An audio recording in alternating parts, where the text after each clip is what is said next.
戦争は変わった。一つの時代が終わり、俺たちの戦争は終わった。War has changed. It's no longer about nations, ideologies, or ethnicity. It's an endless series of proxy battles fought by mercenaries and machines. War and its consumption of life has become a well-oiled machine. War has changed. Verified soldiers carry algorithmic arms, manipulate social influence, AI enhance and regulate their timelines. Memetic control, information control, emotion control, battlefield control. Everything is monitored and kept under control. War has changed. The age of deterrence has become the age of control, all in the name of averting catastrophe from weapons of mass destruction. And he who controls the battlefield controls history. War has changed. And when the battlefield is under total control, war becomes routine. Think outside the cage.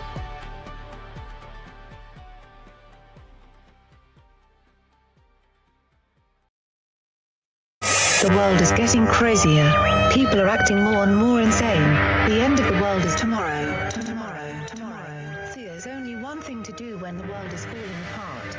Listen to Basil and Gonz as they discuss this week's news and events through the lens of Bible prophecy. You are listening to Canary Crime News Talk.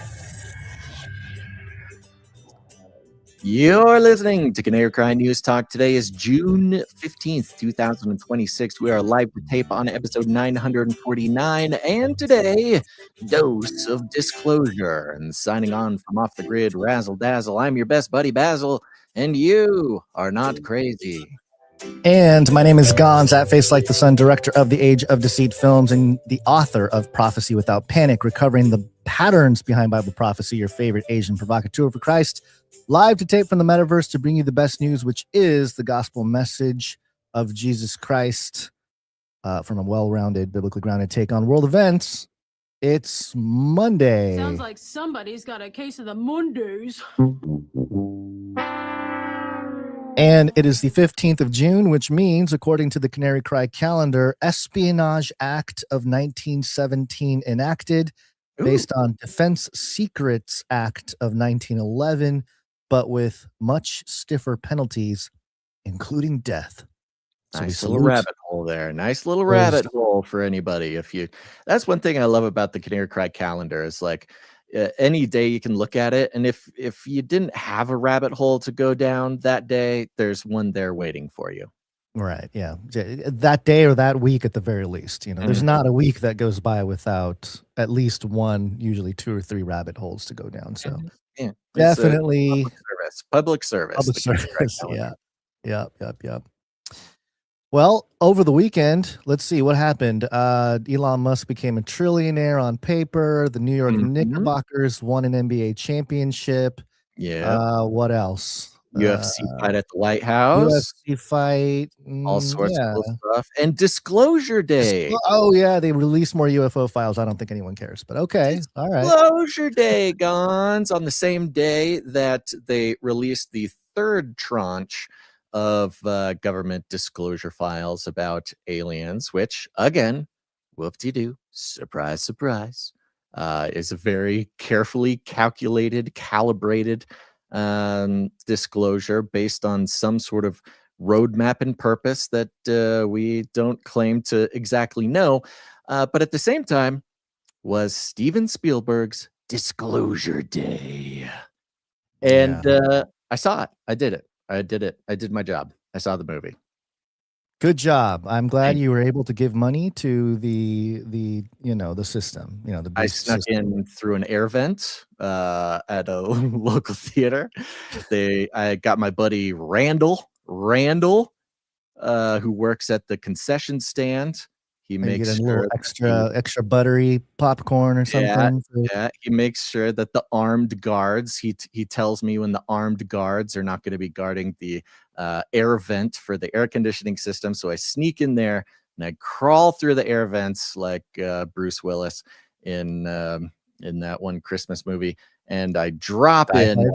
Yeah, and then I drop in like Mission Impossible man on a little thing right into my seat. You know, the movies are they're cranking along, folks. A lot of people are under the impression that like the movies are dead because of COVID.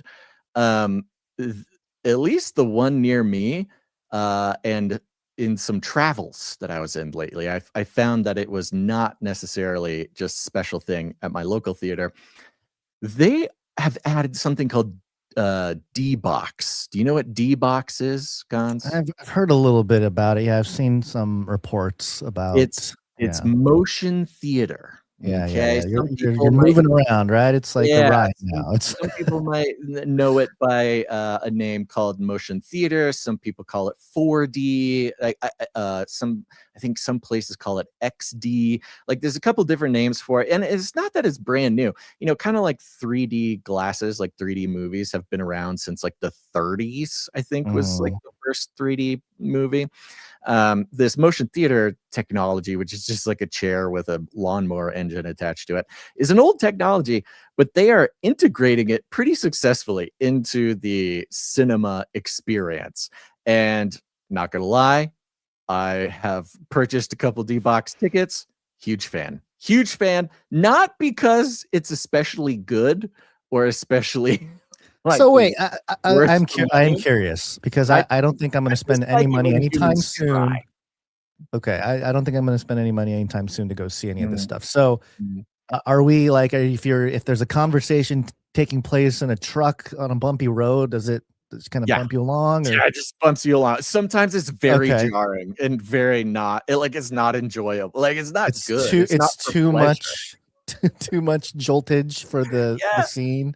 Sometimes Overkill. It's fun. Like part of it is like as a kid, I used to go to a motion theater where like you sit in this little pod, and it's like you put on these glasses. It shows you a movie, and it's this special movie of like you going on a roller coaster or like down a mine shaft or something. And the idea is like you're in the mine cart and you're going down this roller coaster, and the chair that you're in swoops and swooshes, you know, along with the movie. And it's like this, you know, it's supposed to be some sort of experience, right? Loved it as a kid. But it's different when you're trying to do that with just regular movies, right? Because a regular movie, I'm picturing Star Tours. Yeah, right. Very similar. But like a regular movie is not made. The idea isn't like you are part of this movie, and from your perspective, you can experience the Avengers saving the world, right? That like the POV of a movie is not as if you were a person there at the events as they're happening. So they kind of got to get creative with like how they integrate the D-Box, the vibrating seats. Sometimes they hit it, sometimes they don't. I think it's entertaining strictly in sort of this like absurd sense of humans trying to entertain each other. But that's just me. Now, keep that in mind. Keep my attitude in mind as I share a little bit about Disclosure Day. Because, of course, Disclosure Day has been a running operation for 6 months or more. There's certainly more, but 6 months has been. And this is something that a lot of people forget, but we don't on this show because Canary Cry never forgets, okay? Everything that happens, everything that comes out, everything you're invited to participate in culture is not just a one-off sort of event. It's all part of this bigger, broader operation in culture. And Disclosure Day, of course, was really introduced or slid into the public sort of mass consciousness at the same time as Trump declaring that he's going to release the UFO files. So it's been this sort of simultaneous parallel operation between the literal government disclosure of aliens and the marketing for this movie, which is why June 13th has been a big day that everybody has been sort of, whether you know it or not. And I kind of experienced this myself because I know we mentioned it at the time, when the release date of June 13th was announced for Disclosure Day. We're like, okay, whoa, big day. Okay, big day. This is when they're doing it. There's obviously some big conglomeration, correlation of events that they're going to be planning, both from the government and the media and the blah, blah, blah. And Disclosure Day of the movie has a role to play in it, right? And I had totally forgotten about this. Like, I was not living every day counting down the days to Disclosure Day, like a lot of people have, right? I'm not saying our people necessarily, but this is the greater culture. This is this is the first time that there was a pretty what seemed like a very coordinated effort between the actual government of the United States and a movie, kind of working together, as well as sort of the top researchers in a pretty fringe field that has been very mainstreamed in the last couple of years. So yeah, there's a lot of hype. Absolutely. And of course, it's like a part of the grand narrative that the elites are trying to like carry the world through in right now into, of course, what we know, disclosure of alien technology or relationship is all part of the technate, technocracy, beast system, revelation, et cetera, right? So we're looking at it from this big thing. Oh, shout out Nephilim Death Squad's in the chat. What's up, guys? They're here to talk about the movie. All right. The ritual. So that being said, I want to say this. Okay. It is driving me absolutely bonkers to see all of the reviews of this movie. And in my opinion, they are all totally missing the point, just painfully so. And that's okay. I think to a degree, that's kind of part of the op. It's kind of part of the thing. So just as a little background, many of you will know this. If you've been with us for a while, you'll already know this about me. But if you're new to the show, or maybe just haven't been around long enough for me to give a movie review, keep this in mind. When I'm watching movies, okay, I am going and making the choice to have a good time. Number one, I do it for work. I come at it from the perspective of an analyst, not just like a movie critic per se, although I can be pretty critical in like sort of a Hollywood sense, but like an analyst of reality, right? Do you have your phone out and are you taking notes or are you just taking mental notes? Me? Because I'm the guy. No. When you're watching the movie, when you're watching the film. No, I just soak it in. I just let it soak in, because if I'm writing stuff down, I find I get too nitpicky. But when I let it wash over me and soak it in, my brain is sort of connecting it to the big, broad canary cry theory of everything, right? Again, connected with like to the chips or whatever the things going on in the history movie. of humanity, the cosmic chess match of the adversary, using humanity's specialness as a creation of God, the image bearers, the whole thing, right? Yeah. Nephilim, Genesis, it's all wrapped up. So I just let the brain God gave me do all the processing. So keep that in mind, all right? And what I'm noticing is even a lot of big accounts and a lot of big people who are commenting on the movie. I even watched Glenn Beck's review of the movie. Oh, wow. I actually appreciated Glenn Beck's review of the movie more than like most of what I heard. But some people come at it, they're like, oh, it's a bad movie. They're like considering it a contained. They're critiquing it as like a contained piece of media, right? They're like, the script is bad and there's plot holes and it doesn't make any sense. You know what I mean? And throw that out the window, okay? Look, I'm not telling everybody listening that they have to like the movie. I'm just saying if you're coming at the movie in that way, you're not going to like what I have to say. This isn't for you. This is for... I did see it. Well, just to also set it up, because I don't know what you're going to say here. But a lot of the hype and buildup was Steven Spielberg, the director of the film, coming out and saying like, oh, it's going to challenge your faith and it's going to make you doubt God and things of that nature. And I saw some memes afterwards saying it didn't make me doubt God or like lose faith in God. It made me lose faith in Steven Spielberg's ability to direct Yeah, a yeah, film, yeah. that kind of stuff.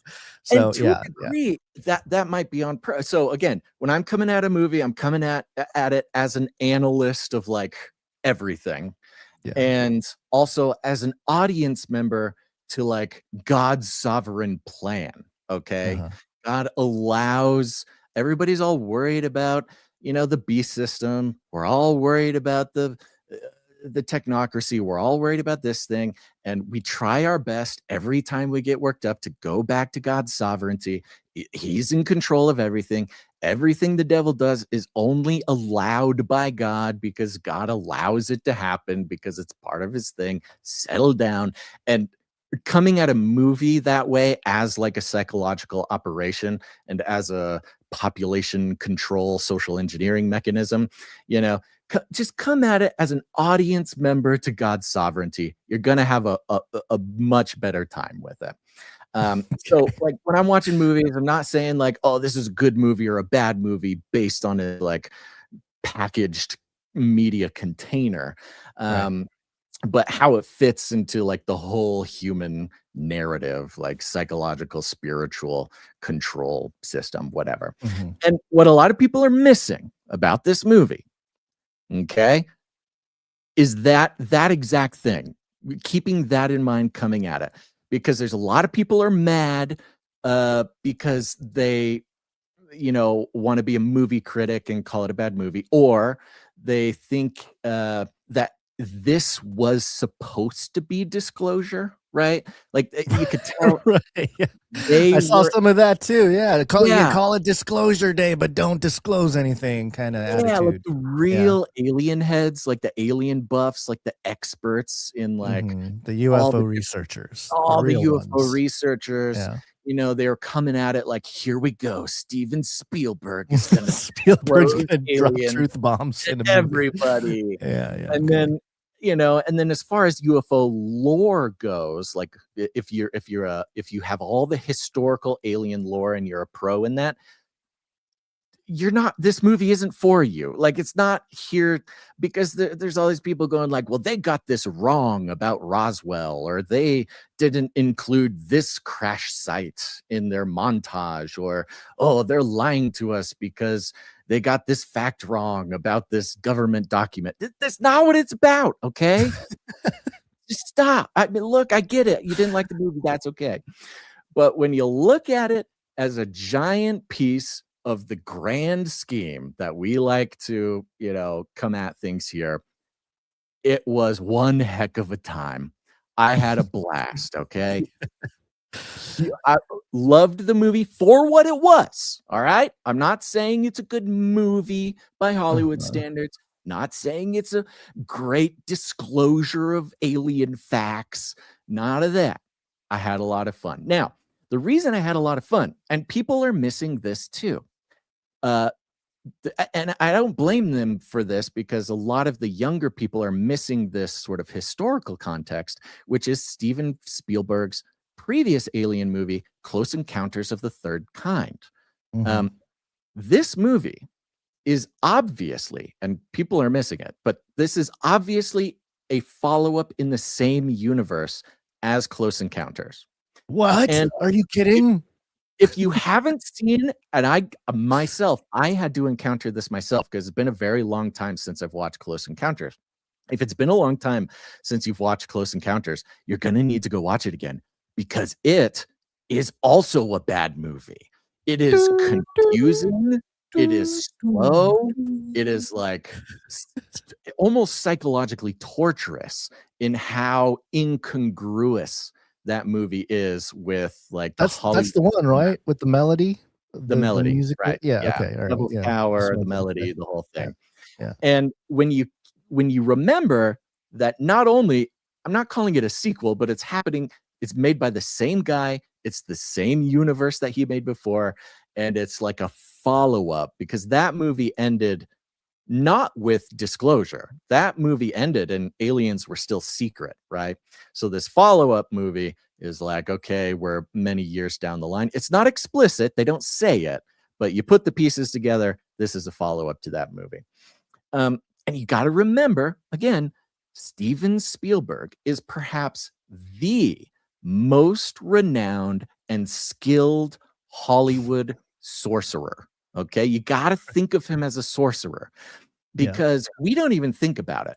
But his, place in the empire as a sorcerer, as a social engineer, as a sort of occult psychological manipulator of the masses, there's nobody like him. And on the sort of like movie side, for movie buffs, you watch this and it is so quintessentially a Spielberg film, almost hilarious. It's almost a satire of Spielberg. He made a satire of his own style, because going through the movie, it's almost cartoonish how the action comes about, the choices that the characters make. It's so unreal, right? Like a guy is hiding behind a fence, but it's a split rail fence. So there's nothing in between, but he's hiding behind this fence. And like these guys with guns can't see him sort of like magically. Like it's not even in the story that he's like magically hidden. It's just the physics don't make sense. The choices the characters make don't make sense. It's all just for the ritual of the movie. Very similarly to how we've broken down ritual before in these occult hierarchies, very similar to your local Masonic lodge. Okay. We've talked about ritual. We've talked about ceremony and how the hidden camera footage of Masonic rituals from local Masonic lodges basically show these rituals, and they're laughable at how corny they are. They're laughable. It's like grown men putting on children's plays, right? Yeah. They have toy swords or toy crowns. Even like the Bohemian Grove clips from Alex Jones 25 years ago. And it's got that voice and whatever, they got an announcer. It looks like just like a Disney production kind of thing. People get kind of annoyed, like online conspiracy people get annoyed when I say this, because the aesthetic of occult ritual oftentimes like makes people like, it makes it easier to be like, the Satanists are coming, they're in control, they're controlling the world, they're eating babies, right? Because the dark, kind of scary, satanic, eyes wide shut aesthetic is really, it really grasps you and can get you angry or scared or something, or engaged in like a breakdown of a ritual or something like that. Not to say that, these rituals are never that, but a lot of the videos of Masonic rituals are very, they're kind of a letdown. You're like, oh, this is corny and like lame, and it's like grown men pretending to be children. This is weird. Right. Yeah. This isn't scary. Oh, Satanism's not real. Oh, we shouldn't fear Masonic ritual. No, but that's where the power lies, right? The power does not come in these rituals in how cool does the Mason look when he does the ritual. It's the fact that he can perform the ritual. They could perform these rituals in broad daylight and people would just laugh at him and be like, this is so stupid. I'm not scared of you. And that's where the power lies. So we've talked about that before. Very similarly, Spielberg, maybe the highest sorcerer of Hollywood. And when I say sorcerer of Hollywood, so much of the culture that we all live in is actually generated by Spielberg and those like Spielberg. These symbols we understand in movies and reality, so many of them come from Spielberg. An example of this. This is an example I made. I wish I had maybe a less obscure example. But this is one example. Like if you're in a movie or a TV show or something, and a character maybe stows away in an airplane, and in the airplane cargo area, there's weird stuff, and there's a cage with a chicken in it, right? This is an Indiana Jones scene where in an airplane that's going somewhere, he's hiding in a plane in the cargo hold, and there's a chicken in a cage. and it's hilarious and it's recognizable, and then it shows up and gets repeated in media for decades and decades, and everybody recognizes it, even if they don't recognize it for being from Indiana Jones. They're like, oh, it's it's a form of meme, right? It's a cultural gene, if you will. There are some new ones in this movie that I think we're gonna see a lot, and because some people saw the movie, I'm gonna say what one I think it is. And for those who have not seen the movie or will not see the movie, that's actually key. Keep an eye out for this because I think it's gonna start popping up, and that is a train car filled with pianos. Okay, I'm just gonna put that out there. Put that in your memory bank. A train car filled with pianos. Start seeing this show up in culture from now on. Pin I it. called it again. Put a pin in it. Yeah. So you're discussing this as ritual, and I'm curious because I did hear some of that going around, even I guess prior to the film, or I guess about the time the film's coming out, which has only been a few days. But one example that I saw shared quite a bit was from Father Dan Rehel, and he said there could be a curse over the Disclosure Day movie for all who watch it. It could have demons provoke them. Steven Spielberg's Disclosure movie could be consecrated to Satan. Demons could be attached to the movie, and those who watch it could have demonic forces of terror to shake their faith and say, don't go see it or that kind of thing. So, and I considered this. I considered this before. I was going to say there's a when you say ritual, it's not necessarily this, although I mean we shouldn't put it past anybody in Hollywood that this stuff is going on. Right. But yeah. So I just want clarity, because when you say ritual, I think a lot of people are going to relate to what Father Dan Rehel, went viral for saying, kind of thing. I see what you say. Yes. Yeah. And right. In a different way, in the same way that like the Oscars is a public ritual, the Super Bowl halftime show is a public ritual. These types of things. Disclosure Day is another example. And kind of like I was talking about the people who were hoping that this movie would be the disclosure. We got to remember, no. This is not disclosure. If you're coming to this movie thinking like, here they go, they're going to tell us everything. This is the disclosure. You're going to be sad. You're going to be disappointed. You're going to make an angry, Facebook post about it. But keep in mind that this is a very important ritual in the social engineering, in the software update of culture, in the predictive programming, to put it in a phrase that a lot more people might understand. And so this was sort of like mandatory. This was a mandatory ritual in the same way that like a Masonic silly ritual in a Masonic lodge would be sort of mandatory for the lodge or a member to take the next step, sort of putting a flag in the ground. Here we are. This is where we move from here. And Spielberg's perfect for this, by the way, not only because he's like the highest of high sorcerers in Hollywood, but the movie itself, for those who are maybe wondering about the movie as a movie, like, is it entertaining? Should I go see the movie kind of thing? The movie itself, Spielberg had to be the one to do it for a lot of reasons. But number one is it plays much more like a weird indie kind of cerebral, nothing, kind of everything doesn't really make sense. Like, it doesn't follow a 3-act structure.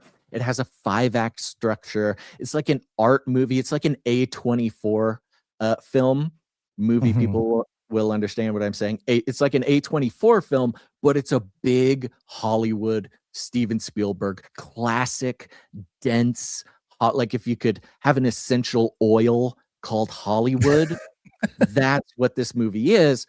But it's sprinkled over like a weird artsy fartsy cerebral movie. And if Spielberg did not come in and put his like cartoonish, comfortable Hollywood dense veneer on it, nobody would watch it. It would be unwatchable if Spielberg didn't do it. which I think is, something a very interesting part of the operation here. Well, they're celebrating the fact that it made. Let's see. This is Vulture saying they don't want us to know. Disclosure Day did well at the box office. Global total 92.8 million. That's not bad. Not bad Not for bad. a No, not movie. bad. You know, And it's theater. interesting. I mean, it's actually pretty good compared to how viscerally everybody says that they hate this movie, right?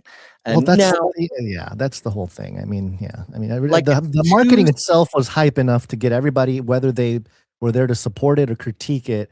I mean, that's what you got to do. I mean, in some ways, it was a brilliant type of thing to trigger a bunch of Christians totally to go see brilliant. this movie. To be honest with you, It's that's what I totally thought brilliant. when he first started talking about it's going to challenge your faith and all this stuff. It's like, oh, he understands the cultural milieu of the moment right now, with a lot of Yes. people turning to faith and stuff.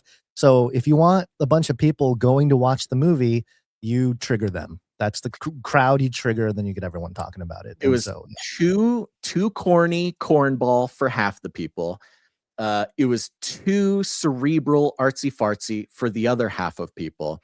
Like, there's something for everybody to hate in this movie, and that's why I loved it so much. The contrarian in you couldn't help but love this. Steven Spielberg, if you would like to come on to our show and do an interview, I would love to. We'll ask all the tough questions. I think he would like what I have to say about the movie, even as I'm calling him like the high sorcerer of Hollywood. He might take that as a compliment. I think he would like that. He would definitely. So I also saw the sentiment that this was sort of the last bastion of boomer films. And Yes. I think I hear you saying that without saying those words, but Let me kind get of like there. I have that in my notes. In my notes, just to mention a couple things. Now, with any truly good psychological operation, there needs to be 99% truth and 1% lie, right? This is how the devil works. This is how deception has been since the Garden of Eden, right? This is how it has to work. It does not work otherwise. This is how the control mechanisms of the world, whether you consider it government sort of elitism or occultism or any of this kind of stuff, there has to be a lot of truth. And then you slip in the one little thing that guides people astray. Similar to our last episode, our breakdown of Christian humanism, right? And the state of re-enchantment that we're in. They go, oh my gosh, okay, everybody's figuring out this is supernatural world. Let's give them Christian humanism and just take that gospel part out of it, and we can guide a bunch of people, who are moving towards Christianity, but we can just take out the gospel and hopefully that'll help them out. Now, part of that truth that a lot of people missed was Steven Spielberg actually reveals or discloses, if you will, the psychological operation being put on every one of us since our childhood, preparing us for disclosure of aliens. Now, this is not a blatant part. This is not explicit. It's explicit to me because if you understand symbols, if you come at a movie from that side, where like, what's the operation? What are the symbols? What are the message? Then you'll see what's going on much better than somebody who just wants to be mad about a movie. And he pretty much explicitly says that Disney, it has been basically a psyop for children for a very long time leading up to aliens. That he basically explicitly says that without saying it. And so he's admitting to his life work because people will that was part of it. One of the complaints that people have is, oh, the CGI is so bad. There's some CGI animals in the film. There's a CGI fox and an elk and a bird. And when these animals show up, they are so obviously CGI and so fake. It's like everybody's like, oh my gosh, couldn't they have gotten a better CGI guy to make the fox look more real? Couldn't they made the bird be more real? And they're totally missing the point. The point was that I'm not gonna do spoilers, but the aliens and the animals in the movie were supposed to look fake on purpose. And it's an allusion to the classic Disney programming of like friendly, animals coming to the children, or Snow White or Hansel and Gretel or whatever. Basically making a reference to, that this is an alien thing that Disney has been like programming children to interact with aliens without anybody noticing it, which I thought was I thought it was brazen. I thought that was lit up like the 4th of July, but I've not seen anybody else notice that. People aren't paying attention to details like that. We have strange brains over here in the Canary. I know. I just looked it up here. So at least in terms of gross movies, Jurassic Park 1993 got made roughly $1 billion total. So it's been a while. So I guess it's total. Which so movies? All right, Jurassic Park. Jurassic Park is Spielberg movies. Yeah, so he's that's He's pretty the man. good to He's make. the number one I man. know. I'm just saying, like almost 100 million on release is pretty good. About 10% of his top grossing movie in one weekend is, this is probably and he made E.T. Extraterrestrials, traumatized me as a child. Thank you, Mr. Spielberg. And also Jaws, also quintessential. He is the quintessential Hollywood. He if it weren't for Spielberg, the feeling of Hollywood would not exist. He is the one responsible for crafting the most important parts of Hollywood culture. All right. Well, and to your point of ritual too, Jaws was a movie that caused people to stop going to beaches. So like these films aren't, I think they realized or recognized, maybe on purpose, maybe not, but in the 70s, 80s, they realized that the psychological effect that films have on people is extremely powerful. So in that sense, it's recognized and praised that Jurassic Park is responsible for the entire generation of archaeologists that we have now. And that means the entire population of experts who are enforcing the scientific idea of dinosaurs and evolution and all these things, right? Think of all the weirdness around just dinosaurs and how we're all supposed to be convinced that dinosaurs existed. Trust me, I am battling this daily with my son. He's 5. He loves dinosaurs.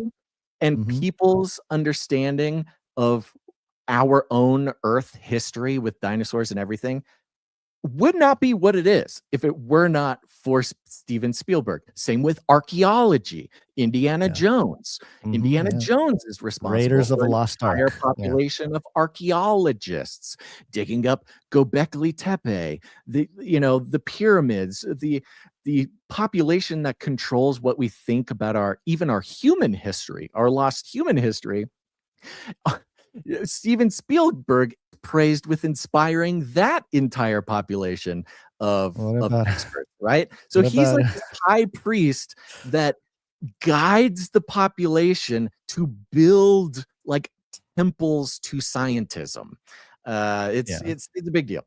All right. What about Schindler's List? That's what do you think? Interesting, right? Schindler's List, very specific to culturally enforcing some very interesting things as well.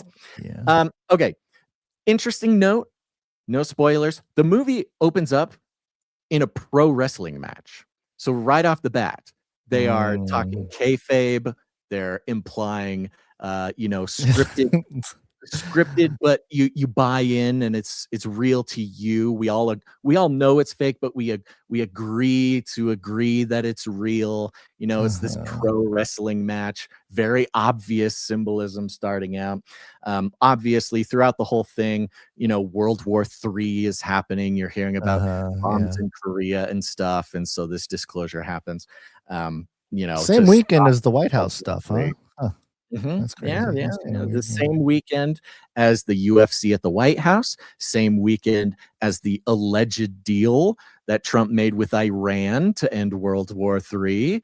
The Interesting. 40th claim of the Exactly. coming Weird to how a all deal. these things sort of line up, huh? It's almost like somebody made some sort of Scripted the thing, ritual to yeah. program Ritual to people's script, yeah. responses to it.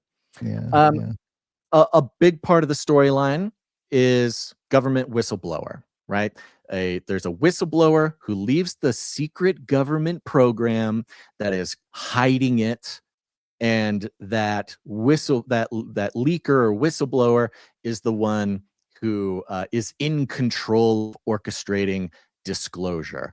And so you have this Hegelian dialectic between the government trying to hide it and the good guy who left the government trying to tell everybody.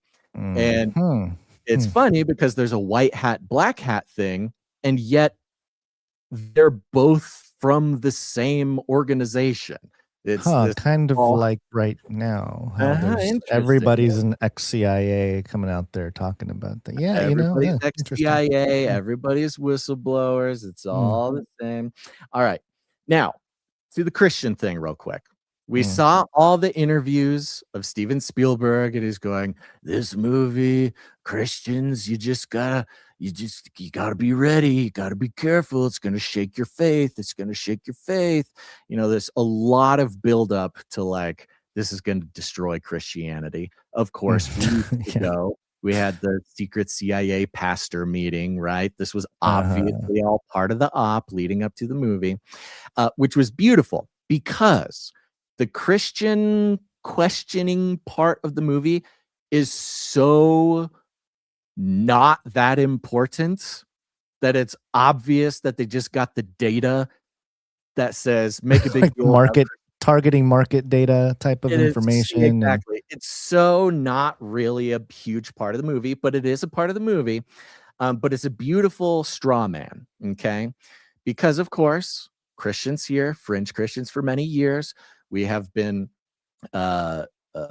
wrestling with the question of aliens. What does the Bible have to say? What does theology? What does God have to say? Now, we caught a little bit of this before, but the movie is very clear. It says, Christians, don't be afraid of what you do not know, okay?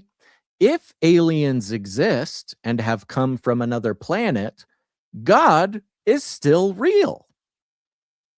As if the biggest problem in the Christian world is if aliens are real, then is God real, right? This is that straw man argument we've been pointing out recently, where the secular world, Steven Spielberg wants to tell Christians or tell the world that Christians are scared of aliens because it means God's not real, which is totally not the problem that anybody has, any Christian has with aliens, but it insists on itself over and over and over again to, I think, convince the secular world, like, hey, Christians are going to push back on aliens, but it's just because they're scared, because they think that it's going to ruin Christianity if aliens are real, right?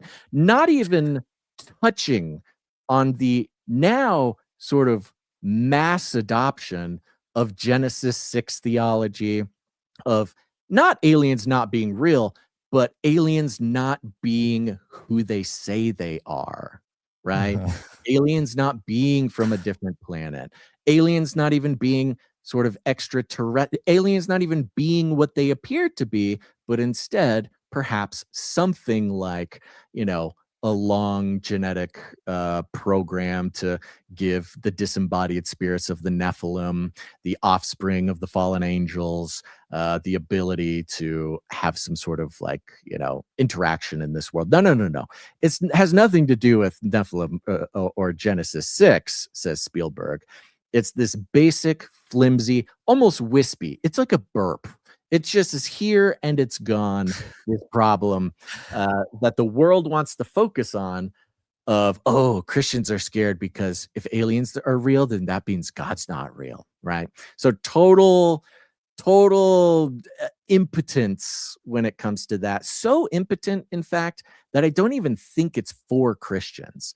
I think it's for secular people to pre-program to have a reaction for when Christians inevitably go, hey, the aliens aren't what they say they are. You shouldn't trust them, right? It's Because almost like it seems like a rehash of what Hollywood really was, because Hollywood has that was always Hollywood's message, and they've lost the control of that narrative. In recent years, nobody likes Hollywood. Everyone's leaving California, that kind of thing. So it's almost like bringing back that old antichrist take on such topics. Yeah, maybe it was to reactivate the secularists. It's like, guys, remember where the alien thing, or not the alien thing, but the God thing, and now we got the aliens to sort of reignite that conversation or something. So I don't know, it's kind of strange. it's just a totally impotent, out of touch straw man illusion for the non-Christians to be pre-programmed. When they hear a Christian push back against aliens, they're going to assume that those Christians are just scared that if aliens are real, then God isn't real, right? And they hammer that in, which is totally off point. It's totally impotent. It's nothing, but is going to be very effective for some non-Christians. They're going to just it's going to trigger them when aliens are disclosed and Christians go, hey, the point is you shouldn't trust what these aliens have to say. Okay, they aren't who they say they are. Right. Okay, now to get to the end here. The first through fourth acts, totally fun, have a blast. There's government, astral projection stuff. There's consciousness stuff. There's illusion stuff. There's what else is there? There's possession technology. The possession technology in the hands of government is like a huge part of this. But what is the most boomer part about it? And God love you, boomers. When I say that, I'm not saying it as a mean thing to you. What I'm saying is as an indication of a previous time. Mm-hmm. Okay, an indication in this narrative that they are pushing a narrative that is not for right now is at the end of the movie, when disclosure happens and finally the world is going to know about aliens, it's all because the heroes of the movie were able to get on the mainstream media news. And CNN and NBC and CBS and all the mainstream media finally say aliens are real, so therefore aliens are real. Oh my gosh. It's just reinforcing this dead paradigm Okay. of All right. Yeah. So there you go. said it, so therefore it's real, as if to imply that we can disclosure really only happens when an NBC anchor comes on and says, it is official, aliens are real. Like, that is the most, again, to all of our lovely boomer listeners, please don't hear me wrong here, but when people on the internet complain that this movie is like boomer propaganda, that's the most boomer thing about it. It must be that. They are enforcing a paradigm where the mainstream media actually has still is like the most important part of maybe that was the case when Spielberg wrote that part in like 1994 or something. He's like, oh, this would be a great ending to this disclosure moment, and then he's got to wait till 2026 to do it, and it doesn't really land the way it did 20 years ago. All right, so it sounds like he's reinforcing. The ritual is to reinforce and reactivate some of those old years of programming that Hollywood has been doing for a long time, and just sort of reigniting it in this new era to try to get everybody. That's kind of the thing. It's to reinforce the current power structure, and that the twist, the thing, because I'm sitting here and I'm watching a lot of it and I'm going, wow, actually, okay, all right, I can't believe they just did that.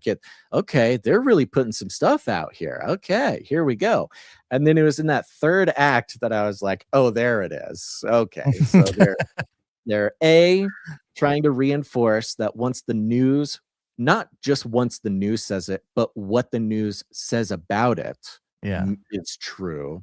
The theme that disclosure comes from the government can be trusted, and that disclosure inevitably in the movie, of course, is that, hey, the aliens are our friends and they want to help us, and they're actually good guys, and they're from another planet, and they, that they're good. That's the ultimate, if you want to boil down the whole deception, which is the great deception, right? Again, this is great deception theology. We've been talking about it for years, but in the very dense Hollywood propaganda, social engineering style, what they're saying is, hey, don't listen to Christians when they have something to say about aliens because they're just scared.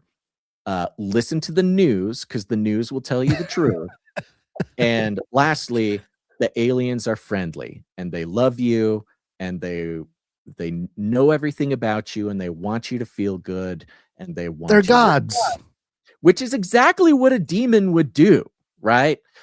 Yeah, they would claim to be gods. There's this theme throughout that the aliens have this sort of power of compassion, right? They're able to touch somebody's heart and that person just melts and feels good, and they bring peace to the world. The aliens, they just bring love and understanding, and whenever this alien power is sort of exercised, it just brings, to put it one way, the kingdom of God reigns, right? There's peace and love and everything's good. And so that's the deception, because that's exactly what we're expecting of the sort of demonic influence of the aliens is, hey, the lie is we're here to bring peace, to bring love. We don't have any other motives. And we can prove it by making you feel good or telling you something that nobody else could know or something like that. Okay. So that's the long and short of it. I would say see the movie. Now, it depends on how you are. If you're someone who is maybe not a huge movie buff, maybe you just go to the movies once in a while, and you just like a straightforward, easy peasy movie, this is not going to be the easy peasy, straightforward movie for you. But if you like things a little cerebral, if you're, that kind of thing, maybe if you see a lot of movies, if you have opinions about movies and movie making, there's a lot of fodder here for you to think about. Glenn Beck, the thing he ended with, and God bless that man, but he is, I think, a perfect example of part of the operation here. He says, go see the movie early in the day and then go to dinner afterwards, because you're going to have a lot of things to talk about with Well, certainly got you talking. They got everybody on the internet talking. Totally. The Canarians, from our worldview, from what we know, you're going to have a blast watching it and being like, oh, there it is. Ah, there it is. Oh, caught you. Oh, it's a good time. Before we move on to a couple of related news things, I will say I did see 2 movies this weekend. I also saw Masters of the Universe, which is the He-Man film. Oh, this is my childhood right here. Exactly. And I will say this, if you were a He-Man fan, the He-Man films get a lot of hate as well. You knowing now my perspective when I go see a movie, I also love that film. It's the signal with the He-Man film is a turnaround in the culture for young men. And there's even a way to view it. There's even a way to view it and see it, that it's an endorsement of young Christian men. Yes, that's in there too. I see a lot of like, hey, young Christian men, go forth. And now maybe that's me reading into it. Maybe that's me being optimistic, right? But I caught that. I could see some like young Christian men who are kind of getting some guff from their peers, and other young people are giving them a hard time for being a Christian or something. I could see this film being very encouraging to young Christian men to just be good young Christian men. Well, it's the films typically try to speak to the culture or shape culture, but with Hollywood specifically, since they've fallen behind the ball a little bit culturally, it would make sense to try to, produce a film and get it out there that would attract the current young men movement, or like, I don't know, the patristic movement, or whatever you want to call it. So that makes sense. But I am struck by the fact that no movie, or hardly any movie, is original anymore. There's no, it's either tapping into nostalgia, or, I mean, even in the case of Disclosure Day, it's somewhat of a nostalgic thing to bring Spielberg into it. If you're not paying attention to all the cultural, it's explicitly ritualistic things, it's nostalgic to use Spielberg like that. Right. That's why they did it. It is very nostalgic, even down from the camera angles, the camera movements. It feels very Indiana Jones. It feels very Jaws. It feels very Spielberg. Right. So I was thinking that when I was watching it.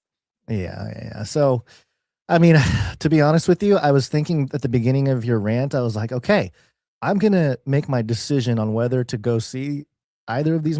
Master of the Universe, I might go see, but I haven't seen a movie. I could give for those who just want to have a fun time at the movies. Look, I'm not going to put my seal of approval on it, because, there's always things that, I could pick apart. But for an email later. Yeah, I know. For fun shapes and colors, and from what I got was a pretty good message, I think He-Man's worth seeing, honestly. So if I had to choose one, okay, He-Man or Disclosure Day? Are you bringing the kids? Are you? No, why would I bring my children to see Disclosure Day? I think, I mean, crazy? Gons, Face Like the Sun Gons would have fun with Disclosure Day. I think Dad Gons would like He-Man. You see, the problem is I can't watch any movie now without seeing the symbolism and the things, and busting out my little notepad and start taking notes. Part of the fun. I can't. Well, that's the problem. You go in there with the mindset, I'm going to enjoy this, and I've done that too. I've plenty of movies where I walk in, kids movies where I go, I'm just watching this, fun for the kids, and 10 minutes into it, I'm like, did anybody see the symbolism? Anybody see the op? And then I'm left feeling crazy and frustrated. I don't like seeing movies. Go He-Man for you. I was not overwhelmed. Well, that's my problem. All right. Aussie Mongrel Saved by Grace in the YouTube chat says He-Man was great, best and most enjoyable movie I've seen. I gotta say, I enjoyed He-Man a lot. It was very fun. I'm not gonna. Don't send me an email if you don't like it, or if you go and see it and you say, "Oh, the Illuminati was in it." Like, of course the Illuminati is in it, but Skeletor's in it. So yes, the Illuminati is in it. What are you crazy? Yeah, of course. It's fun shapes and colors, and there's good values. I'll say there's good values in He-Man.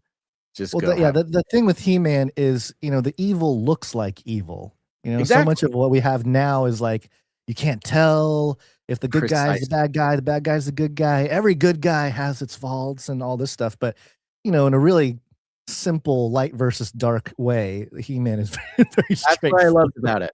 There was none of this 2020, but the bad guy's actually doing it for a good reason, or right. Empathize with the bad for guy. The devil type. It was just straightforward, good values.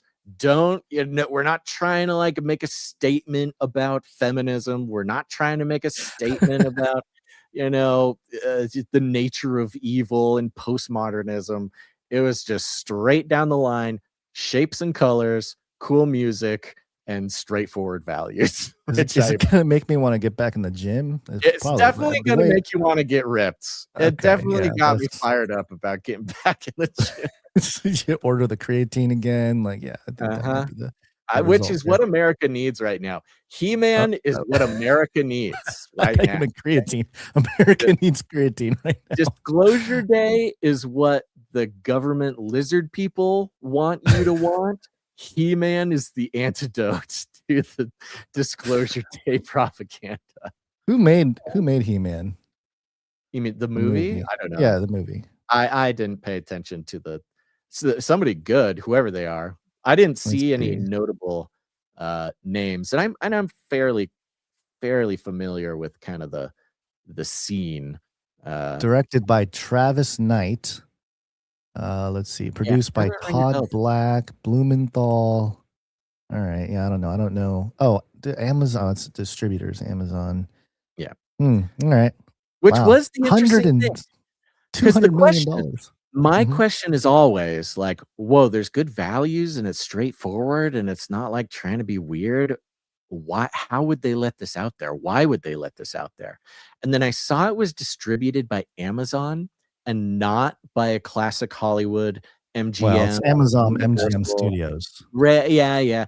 But it had another name in there. So I'm kind of like, okay, it seems like maybe somebody gave the traditional values the okay to get through without having to go through kind of the normal. It's crazy. I'm looking at the wiki here, and it says that the film was announced in 2009.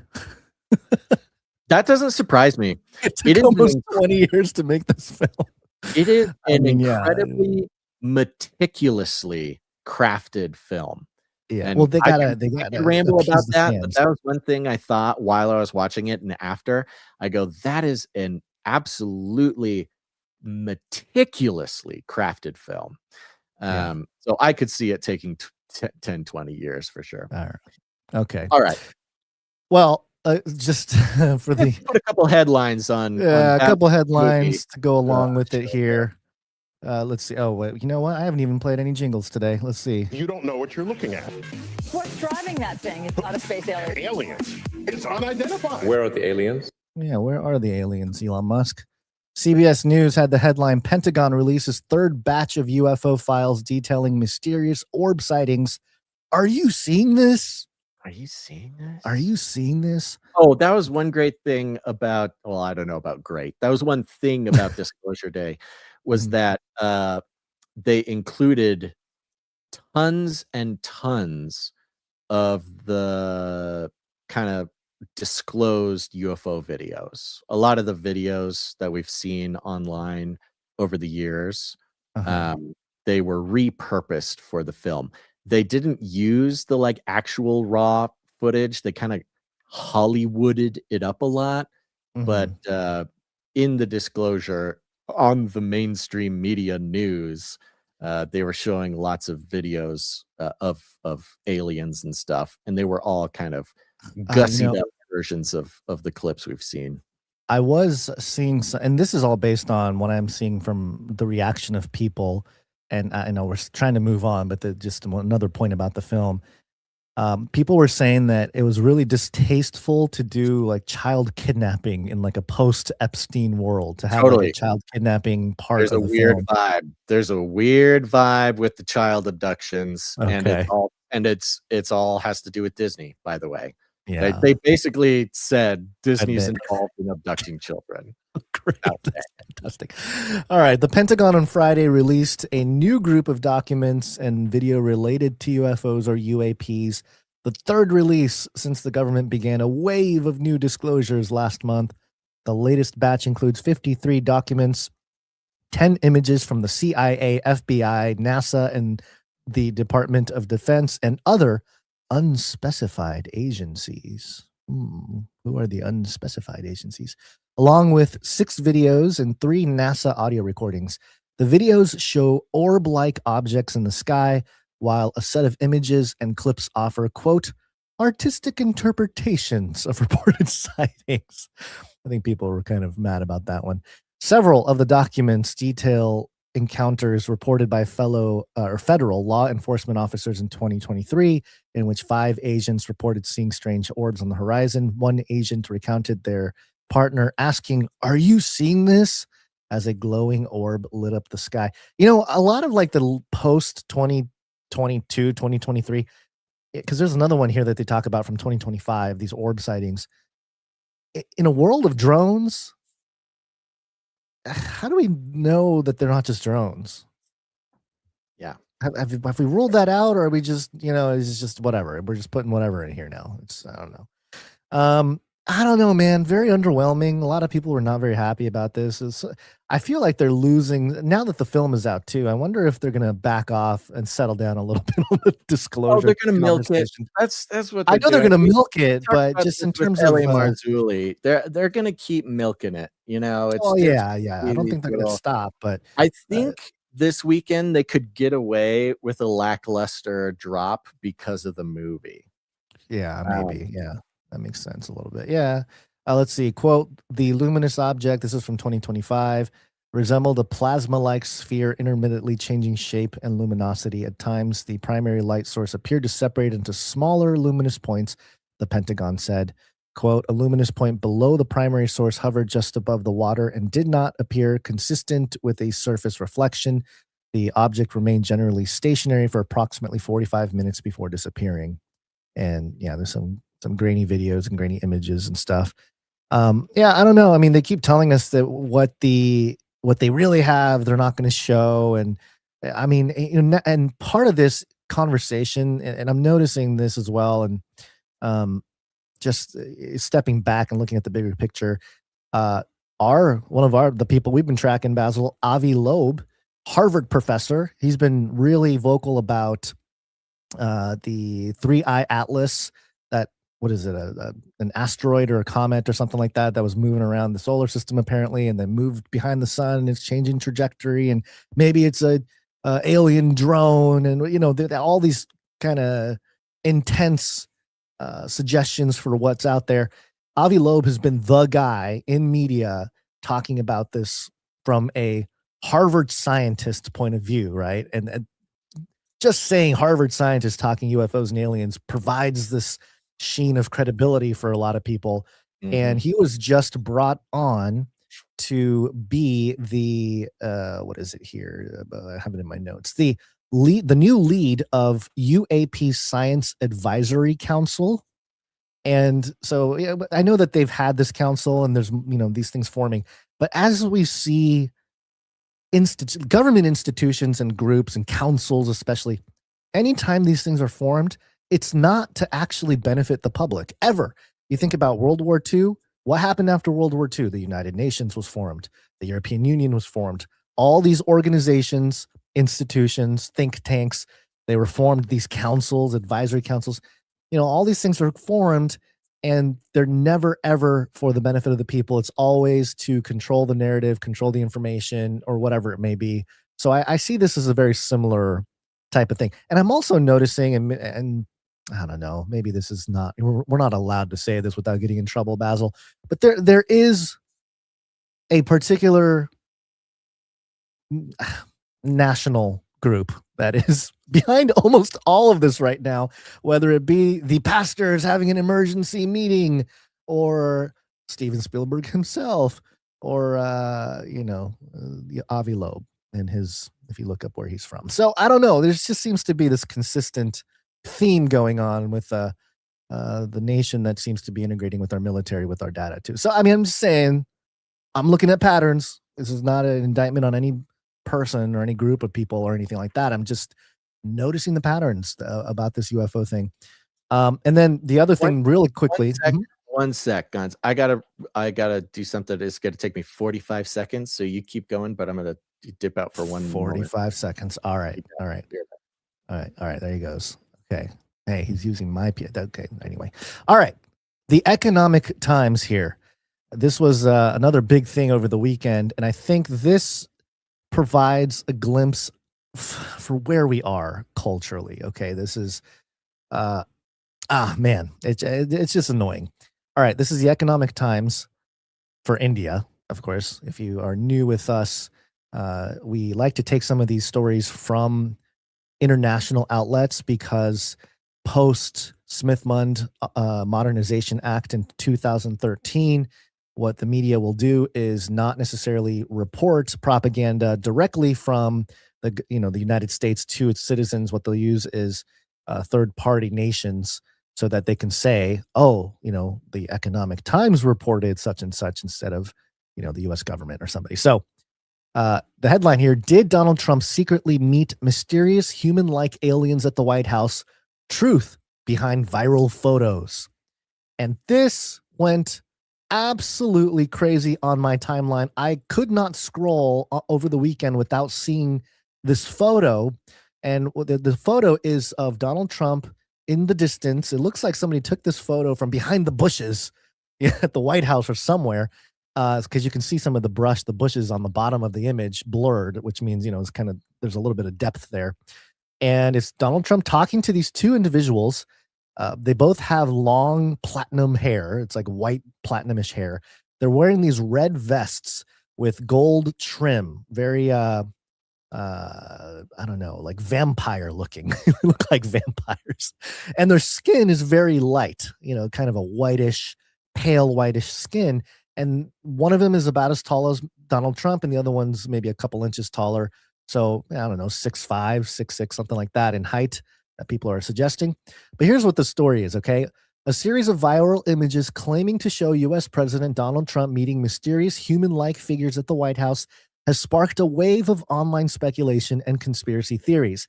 The photos, widely shared across social media platforms, show Trump posing alongside three unusual-looking figures dressed in bright red outfits. The individuals appear to have long white hair, pale skin, and an otherworldly appearance, prompting some users to speculate that they could be extraterrestrials. And, of course, leading up to this crazy viral moment here, had been the talks about the Nordics. The Nordics were really kind of making the rounds in the alien talk. Quote, a leaked photo of President Trump meeting with unknown figures is going viral as people try to figure out who they are, one popular conspiracy theorist posted on X while sharing the image. Another user wrote, quote, does anyone have any more information on these lizard people that Donald Trump was meeting at the White House today? End quote. A separate viral image appeared to show the same three figures standing alongside Chinese President Xi Jinping, adding further fuel to the online frenzy. Quote, Trump has been meeting with them privately to facilitate the transition into Hyperborea, another conspiracy-themed account claimed. Economic Times in India, they don't like to credit anybody officially over here. They just quote what they said. AI-generated images, not aliens. However, the viral claims were quickly debunked. I don't know if they were quickly debunked. I didn't see anybody other than Mario Nawfal talk about this. Entrepreneur and commentator Mario Nawfal clarified that the images were generated using artificial intelligence. According to Nawfal, journalist Jon Stewart shared an AI-created image showing Trump with, quote, three tall platinum-haired figures in red military jackets, jokingly suggesting that Trump had posted and then deleted the photos. Okay, so that's what Mario Nawfal claims. So here's the thing. So we got the screenshot of Jon Stewart, who, by the way, I believe, if I'm not mistaken, Basil, Jon Stewart was one of the individuals who was part of the pastors are meeting, emergency meeting for the, pastors for the Christian thing with the disclosure. I believe he was I don't know if he was one of the pastors, but he was part of that conversation in a big way. This post, which has the photo in question here, and Jon Stewart's, this is not the Daily Show Jon Stewart, the Comedy Central Jon Stewart. This is a different guy. Posted, then immediately removed with the, inspecting emoji. That screenshot exists. That post is still on the internet. Like, his account still has it. I think it's got like 12 million impressions or something. It's just something crazy. But here's the thing. Did nobody get a screenshot of Trump actually posting this and then removing it? Because I have not seen a single screenshot. Usually when something like this happens, the screenshot gets around of, Trump's Truth Social, or if it's the White House account. The White House did a thing with I forget exactly which one they were campaigning for, But they did this post where they, showed a little bit of some. I don't think it was grainy footage. It was one of the workers holding a camera, kind of like, "Oh, we're getting ready to release the thing, the website or whatever," and then they deleted it right after, and it creates this Streisand effect. Everyone talking about it. Oh, why did the White House post it and then delete the video? Blah blah blah. I didn't see a single screenshot, an actual screenshot, not even a fake screenshot of Donald Trump posting this image of him talking to these allegedly tall vampire people. Didn't even try. Didn't even have to try. Didn't even have to try. Quote, the conspiracy crowd instantly went full Nordic aliens lore. Memes are cooking the timeline. And I don't know if it was memes or people were being serious, but it went absolutely crazy viral. And, it's there's not much else to say other than, man, come on, guys. Like, did we not learn anything in the last like 5-6 years? I know X, once it kind of turned over to the truth seekers, we're kind of susceptible to this type of thing, but man, no due diligence. It's the trick. Obama said, flood the zone. When there's something going on, you flood the zone with raw sewage, in his words. And then there's something in us all, Gons, that just wants to latch on to these sorts of things and spread them and talk about them for a sort of entertainment purpose. It's just sort of a fallen nature thing, right? We just want it to be, it's not even that we want it to be real. It's just we want to talk about it as if it is real. The sort of fallen part of our spirit craves these sorts of things. Yeah. So I'm trying to figure out what Jon Stewart's role was in discussing the pastors having a secret meeting about the UFO disclosure topic a couple months ago, I guess now. Was that a couple months ago? Man, time is definitely a round, flat, circle, square. Time is an illusion, baby. And there was a post, because here's the thing. What, a month ago, didn't Trump post a picture of him walking with a tall gray alien in handcuffs as sort of a joke or whatever? Yeah, so it wouldn't be that crazy to have Trump post some AI footage of something like this. But it's just one of those issues where I think it's I don't know. If there was any confidence that was growing for the general truth-seeking community, it just kind of all crumbled down over the weekend. It's hyper reality is what it is. Hyper reality, yeah. It's the hyper reality on the weekend of Disclosure Day, on the not just Disclosure Day, the movie, but also disclosing more UFO things. The hyper reality, we're sort of drawn to living in that. Our fallen nature is attracted to living in the hyper reality version of things. Than actually what's going on, which they're very good at taking advantage of.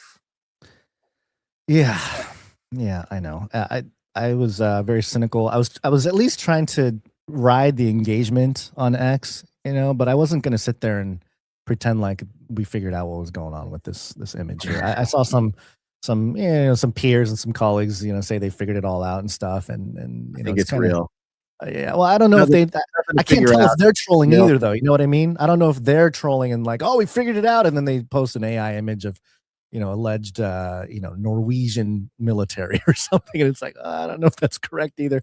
So, but they got a lot of engagement, so credit to them for that. But yeah, this is all like everyone's trolling now, and it's all a troll until it's not one of these times, I guess. But we've got some other interesting cultural analysis to dive into. But before we do that, I think we should take a second and thank our executive producers. Let's do it. Woo! We're on the value for value model, folks. You know it, you love it. No advertisements, no corporations involved in keeping the show alive.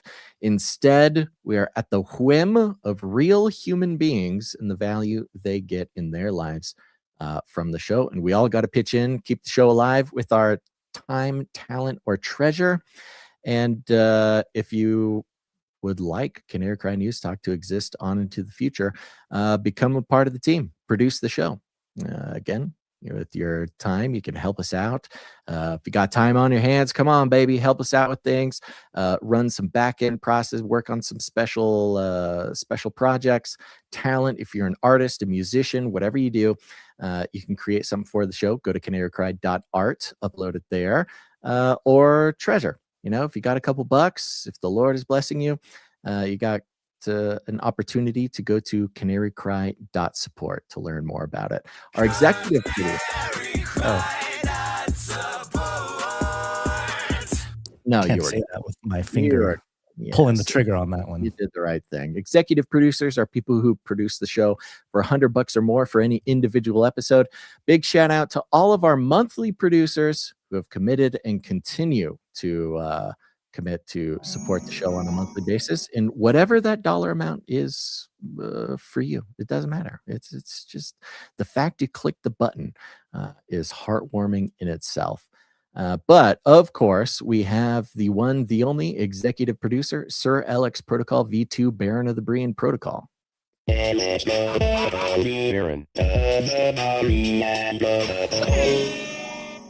Comes in for $100 and 33 cents. Illuminatus! It's on a 494 episode. No, that's not right. 495 episodes streak, and a 149 executive producer streak.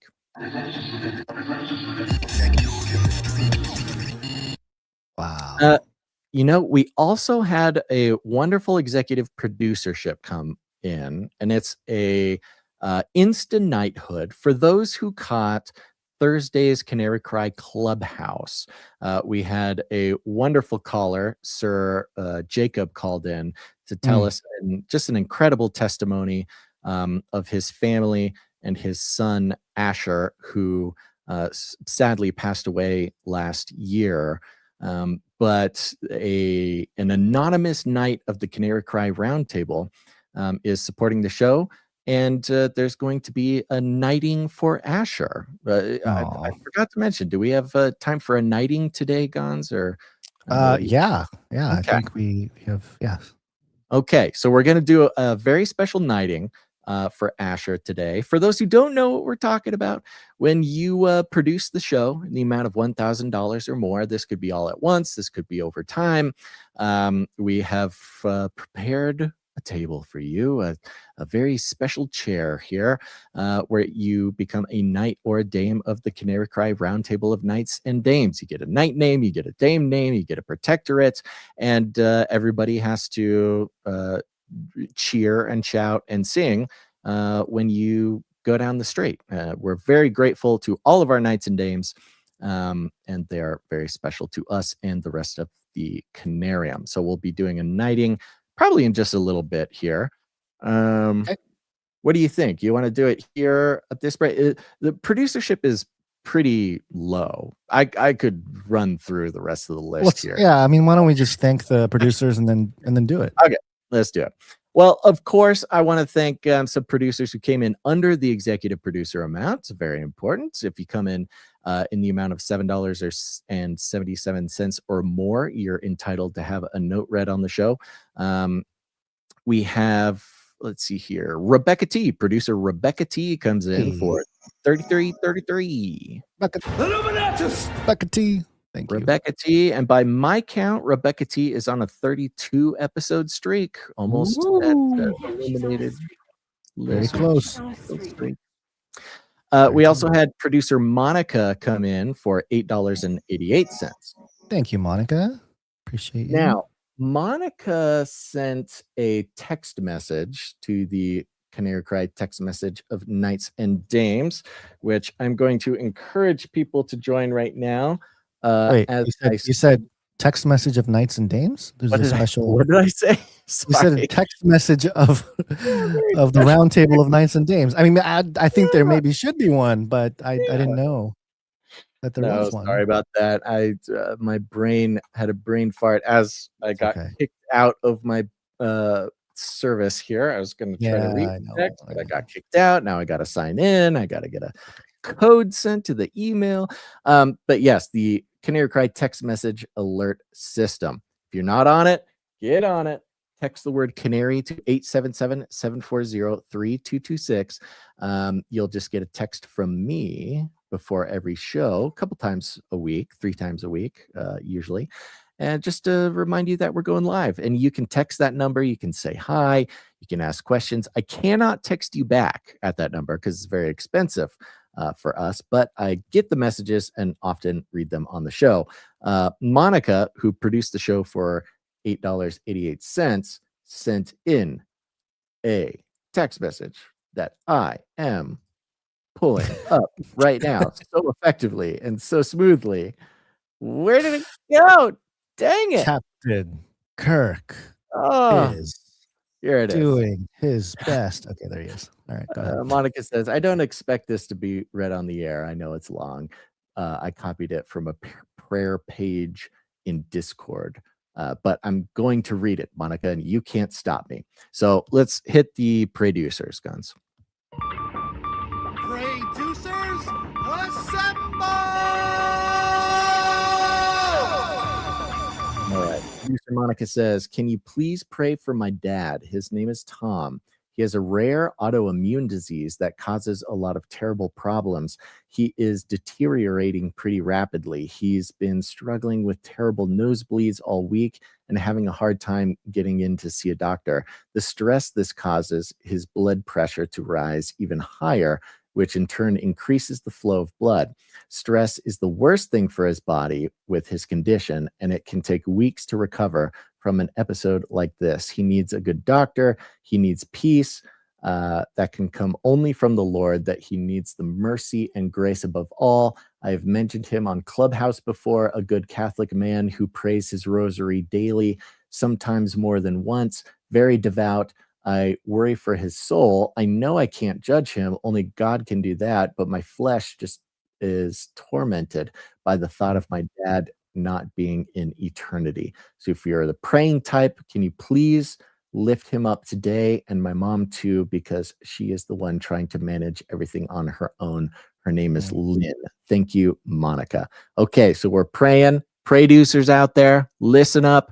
Say a little prayer now, write it down, pray later.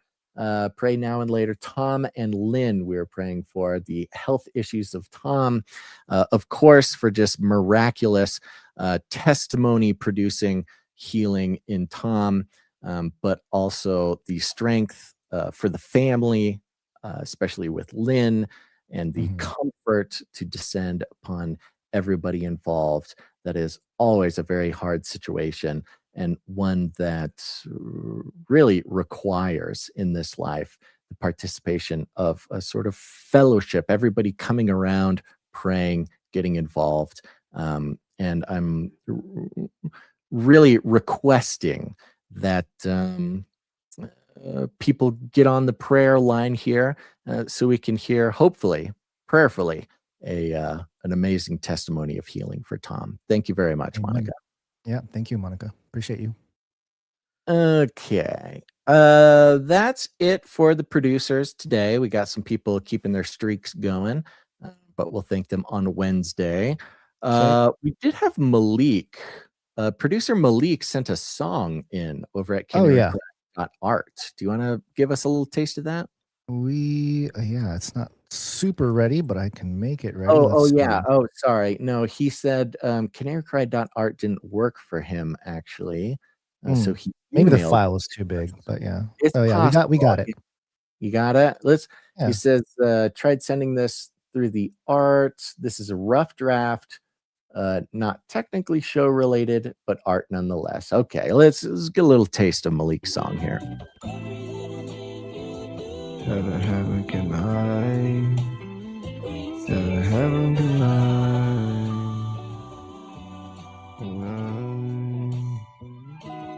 Tell me how you see it. Show me how to think, babe. 'Cause I don't like what I'm seeing. Guess I'm on side of your beacon. Steady, but I'm sinking. Malik. I like it. I had no idea Malik was a musician. Have we ever? I don't recall ever getting a song from Malik before. Thank you very much, Malik. Thank you, Malik. Trying to upload. I don't know why canarycry.art did not work, but appreciate that very much. We'll get a Yep. much more thorough listen of that later. Yep. We'll definitely play it at the end. So stick around to hear the whole thing. Appreciate it. Okay. I think that's it for producers for today, Gons. Do you have anything else you want to share or anything on your end of the radar here? I don't think so. I think we're good to keep it pushing here. Let us continue.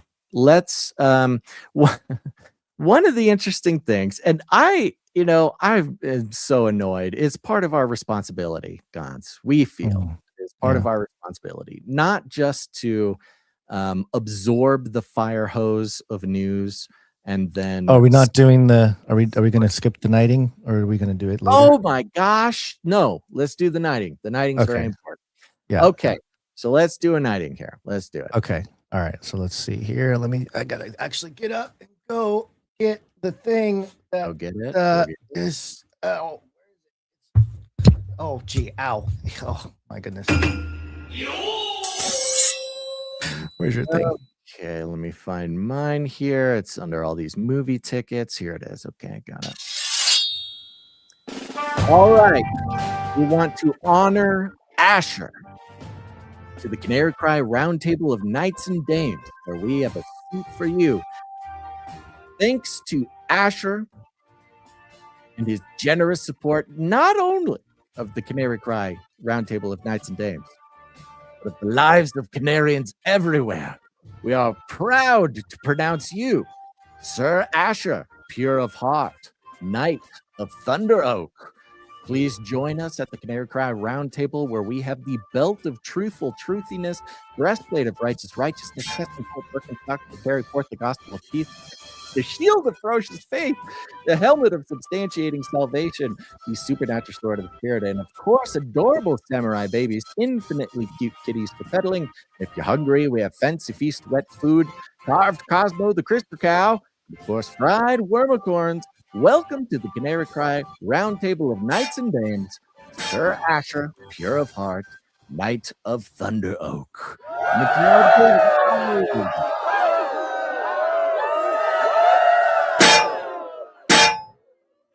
All right. Amen. Thank you to the unnamed, anonymous Knight of the Canary Cry Roundtable for providing what is needed tonight, Sir Asher. A big shout out to Sir Jacob Highline Haas, the father of Asher. And we just praise God for the time that Sir Asher had on this earth. And we hope that the whole Canarium remembers and appreciates what the whole family has meant to the Canarium. What do you say, Gons? Yeah, we'll get to see him right up there in heaven. I'll be there. Gonna be a blast. Okay. Yep. And with that, let's go ahead and jump into the news, Gons. Shall we? Okay. Yeah, I think so. What's the jingle? Is there a jingle? Oh, good question. I don't know if there is. Put the light on jingles and re-enchantment. We could do a little re-enchantment jingle. Okay. Let's see. Here we go. The Mary Poppins song, maybe. Yeah, there you go. It works. There's nothing you can do. Frozen to it's Wednesday and we're here to do the Wednesday show. And sorry, everyone confuses everything you know. Strange helicopter noise just fly over the house here, it sounds. Ooh, they heard your commentary and they needed to figure out who this googly-eyed man was. Men in Black. There's even, it's interesting, on Disclosure Day, there was like kind of a reference to the Men in Black, but without calling it the Men in Black, just as secret government organizations, blah, blah, blah. Keep an eye out for them. They're everywhere. Yeah, of course. But besides Alien Disclosure and the movie Disclosure Day and He-Man, the UFC fight at the White House is all anybody can talk about, right? And it's interesting because on this topic of public ritual, we of course are America's 250th birthday is this year, something Trump has been making quite a splash about, something that the mainstream media hates that Trump is making a splash about. There's also all sorts of very interesting shenanigans. I don't know how deep I can get into it sort of extemporaneously. But there's like several different organizations kind of obscuring the organizations that are putting on these various Happy Birthday America events this year. It's very strange. I'm kind of deep in the rabbit hole and trying to pick it all apart. But the one that just happened was the UFC fight at the White House. The bread and circus, Gons.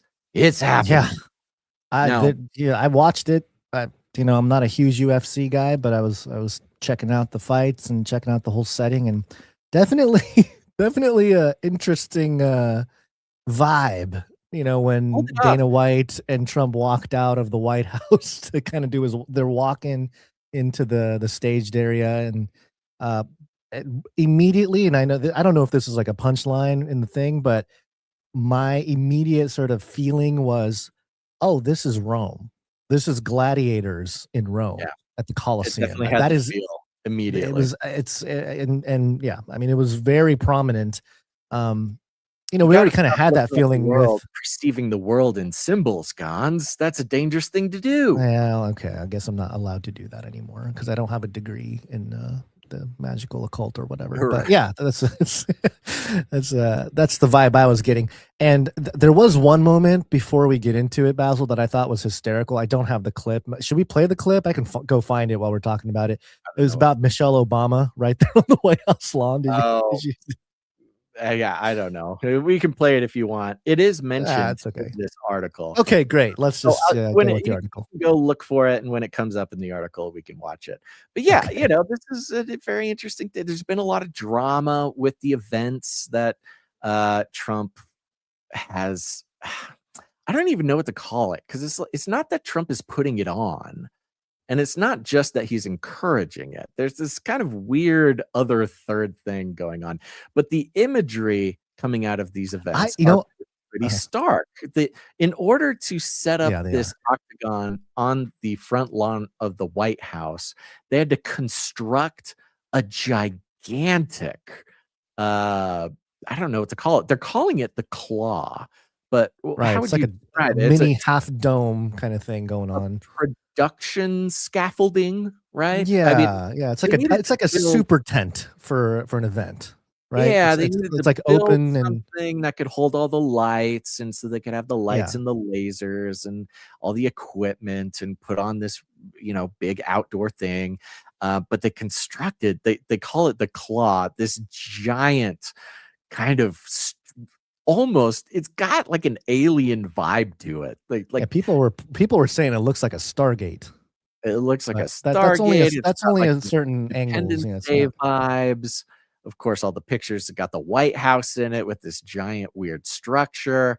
I mean, it seems like it could definitely be some sort of cover up for, I don't know, some Stargate construction project or something. It's weird, but at least on the level of symbology and I don't know, ritual ceremony, it's a pretty big deal. It's bizarre. Do you know the number? I don't know if they say here, but the number of people that were at attendance of this thing? I can look it up. Let's see real quick. Let's see if we can get that number. Let's. I mean, it doesn't really matter, but I know. I'm looking at it. I'm gonna guess it's gonna be like 2,000 or something. Maybe one. Maybe it's a couple thousand. And the media images. I mean, they had fighters. Their walk-ins where they walk into the thing, starting in the Oval Office. Walking through the White House, like they really insane, man. It was grounds of the White House as a stage. I mean, not like the White House has never been used as a stage for theater or ritual before, but it was interesting in this context.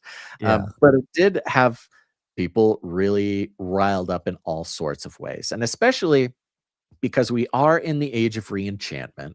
There's an unstoppable tide, no matter who you are, no matter what you believe, an unstoppable tide in the sort of human understanding of the universe that something else is going on. And we are seeing this reflected in not just the mainstream media news, but in the culture crafting mechanisms like The Atlantic magazine. And I thought this was a pretty fascinating article that I would like to read through here, Gons, in the context of everything I just laid out. The headline is, the headline now is "The Theory That Explains Trump's UFC Fight." Originally, the headline was "The French Theory That Explains UFC Fight," and they changed the headline and they just took the word French out of it. The French were angry. Somebody They got got a mad. call and said, you got to take the word French out of this headline for some reason. 4,300 people attended, main event, invite only. So yeah, there you go. That's a good amount. In this world where meaning is being drained from everybody's lives, and they're waking up to the fact that humankind is more than what they've been told, and they're in search for meaning. Many people are searching for meaning through Christianity and other religions, but spirituality as a whole. But of course, the mainstream media has to try to develop directions, develop pathways to try to divert as many people as far away from the gospel as possible. And so here's The Atlantic taking a stab at it. Bo Nickel, who apparently is a fighter, Bo Nickel, his face shiny with Vaseline, had just finished pounding the nose and eyes and ears of his opponent. Now, keep in mind, this is The Atlantic, a sort of leftist, it's got this although very barbed intellectually, this is very cultured, okay, very civilized. There's no barbarians at The Atlantic. Indeed, you could see in this image of bread and circus in Rome, a sort of intellectual among marble pillars wearing weird robes of some kind, writing this down for the history books. Bo Nickel, his face shiny with Vaseline, had just finished pounding the nose and eyes of his opponent, Kyle Dukas, who lay on his back like an overturned squashed bug. Immediately, Nickel jumped over the edge of the octagon and landed just in front of Donald Trump, who stood up and grabbed the fighter's hand, still panting. Nickel thanked the president, quote, "This wouldn't be possible without you." So ended the second bout of last night's UFC 250, the extravaganza of squirting blood and patriotic kitsch that took place to the stupefaction of all, including a giddy Joe Rogan on the south lawn of the White House. Now, squirting blood and patriotic kitsch. Kitsch is an interesting word to use here, because what I was describing at the top of the show with sort of condensed Spielberg Hollywood symbolism, like Spielberg is considered very Hollywood kitsch, right? It's kitsch. There's a lot of different definitions for kitsch. I don't know if we want to dive into like Merriam-Webster or anything, but it alludes to the world of symbolism that we live in. A little corny, a little symbolic, a little not cool, but cool in a sort of an ironic way. So talking about patriotism basically as showmanship, as symbolism. Tacky is another, So tacky is a piece of what's needed in kitsch. All of this was pure distilled Trump. Okay, here we go. Distilled Trump. I like it. Trump. No previous, it's The Atlantic. What are you going to do?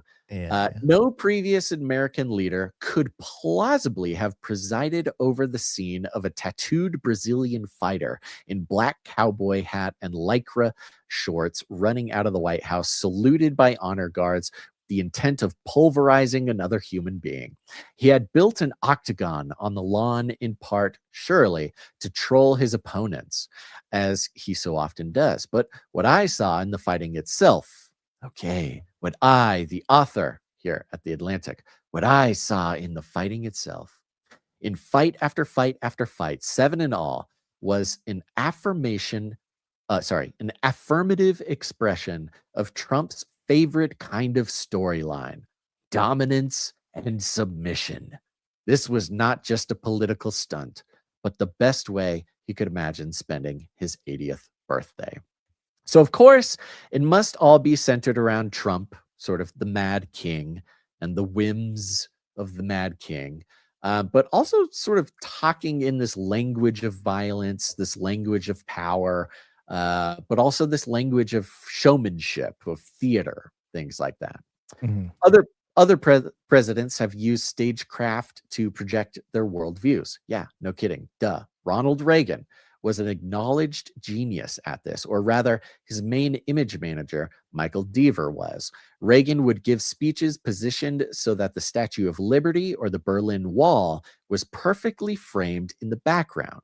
Now, what the Atlantic is pointing out here is that ceremonial, ritual, symbolic public display that we've been talking about. And they're without, they kind of have to say like, oh, Trump is special in this way, but he's also not special because Reagan did it.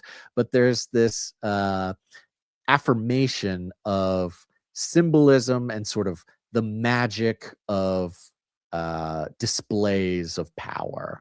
Again, which is part of the longer, more in-depth conversation when it comes to bread and circus in Rome. Very powerful tool of the elite. Any comments so far? No. I think it's pretty straightforward. Let's see here. Reagan would give speeches positioned so that the Statue of Liberty or Berlin Wall was perfectly framed in the background. The idea was that Reagan would borrow from the symbolic power of these places. Trump has the same Hollywood instincts, but in the tableau he created last night, he was not using the White House to elevate himself. Rather, he was swallowing it whole. What? Okay. The 600-ton star-spangled claw, which looked like it was about to pick up the White House like a stuffed animal in an arcade game, was meant to convey dominance. So was the scene that preceded the main bout. Yes, Trump is dominating the White House. The UFC fight is a symbol of Trump swallowing the White House whole. I kind of like the claw reference. This is sort of reminiscent of the early YouTube days when we read meaning into everything symbolically. And I mean, a giant claw, like like the arcade game thingies at the bowling alley. Not the arcade, but the little machine where you can get the stuffies out of. Really. Yeah, the arcade has them too. But yeah, I like the idea of trying to connect Trump's dominance or like his whatever. He's a child who paid money. He's just at an arcade trying to push his dominance on everybody with a giant claw, as if he designed that whole apparatus. Like he said, I want a claw. I want a big claw like those games.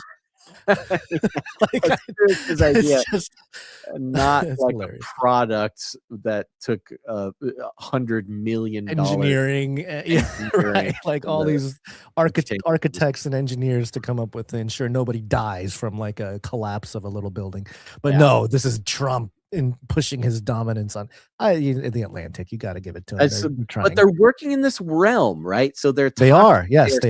They're speaking to their readers in the realm of symbology in a blatant way that they don't usually do, right? Yeah, or they haven't before. Now they haven't before. This article could only be effective in the age of reenchantment, where everybody is already sort of experiencing this reenchantment, whether they're waking up to symbolism or, it could be in the sort of psychoanalytic, like Carl Jung sense, or a more spiritual sense, something like that.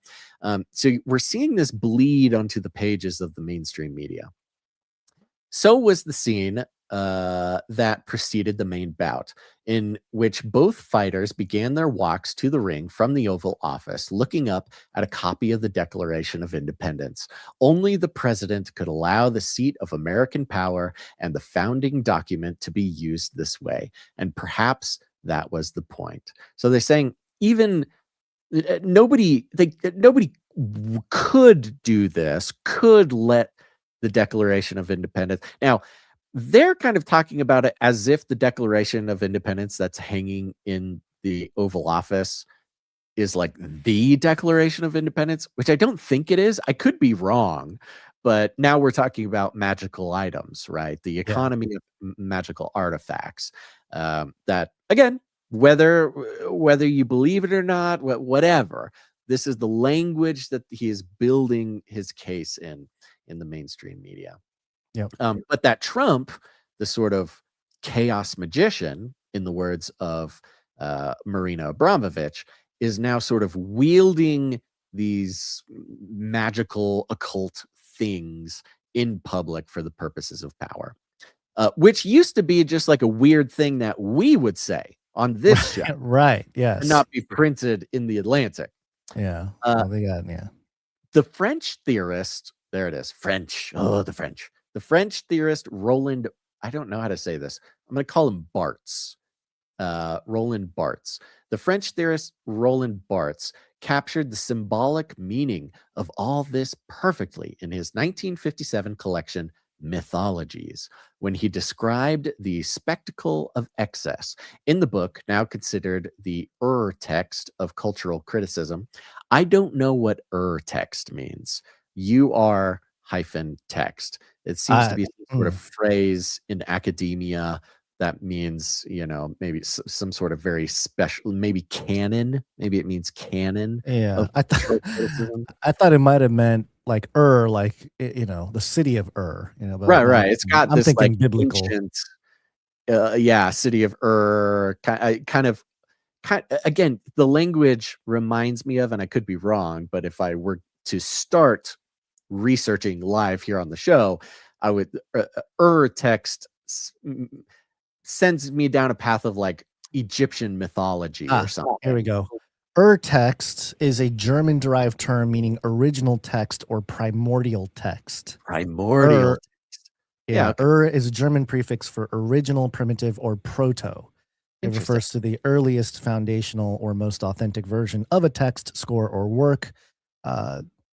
So there you go. You get the music, the text edition are scholarly scores that aim to present the composer's work exactly as intended. So, all right. like the OG, the OG, seminal text, the primordial, the proto text, the primordial, In the book, now considered the text of cultural criticism, Barthes picked apart some very taken for granted elements of our world. Now, this is a very subtle thing. The taken for granted elements of our world. This is specifically what we're talking about in the world of symbolism. When I say that Steven Spielberg is the high sorcerer of Hollywood, who's responsible for crafting the symbols that we see in culture and understand stories by, this is kind of what I'm talking about. These things that we take for granted. Elements of our world, such as soap powders, steak and chips, and citrines. I don't exactly know. I think you know what this is. We are clearly not in the class of this. Whoever this author is. That's what I mean. We're not in their milieu because we're not understanding like half the words they're using. They are elevating the language and the vocabulary. I read at least 80 articles a week of mainstream media. Many of those are The Atlantic. And there is this shift recently to, much like how I talk about how the law and like legal documents are written and formatted in a form of a grimoire, right? Sort of medieval magical texts. We see that reflected in legal texts. There's something weird starting to shift in the mainstream media and the language that they use. But most enduring was his essay on professional wrestling. And this dinged in my head because of the beginning of Disclosure Day, starting with professional Of course. wrestling. Yeah. Of course, connecting it to UFC here. And now we're talking about a French theorist from the 50s and his essay on professional wrestling. Here we go. This show just keeps getting more archaic and esoteric. If it were possible for this show to get any more esoteric. Well, it's not our fault. It's the Atlantic taking what we've been saying about kayfabe and the entire comparing Trump and just politics in general to this idea of constructed symbolism, and they're just adding another sort of reference point to talk about it. The French theorists Roland Barthes for the masses, shifting the language into like esoteric, archaic, sort of magical language. Have you considered Barth's view of the symbology? He saw it alongside bullfighting and Greek tragedy as an entertainment that both reduces the human passions to their basic elements, rage, pleasure, and the like, and then blows them up larger than life. These were, quote, great solar spectacles. Just the most esoteric language possible. Because they typically took place outside. Like okay. As all if, right, good. As if a roof couldn't contain all that huge feeling. In the Plaza de Toro, the ancient amphitheater, and I would add the UFC White House octagon, quote, a light without shadow elaborates an emotion without secrets, as Barthes writes. I am aware that bringing a French structuralist to a cage fight borders on self-parody, yet the essay really feels like a key that unlocks this baffling and historic event. Barthes was dissecting professional wrestling. With its heroes and heels, its obvious theater, Trump's appreciation for and emulation of the histrionics of that sport have been much discussed over the years. Recall how the late Hulk Hogan ripped off his shirt to shreds at the 2024 Republican National Convention to reveal a Trump Vance t-shirt underneath.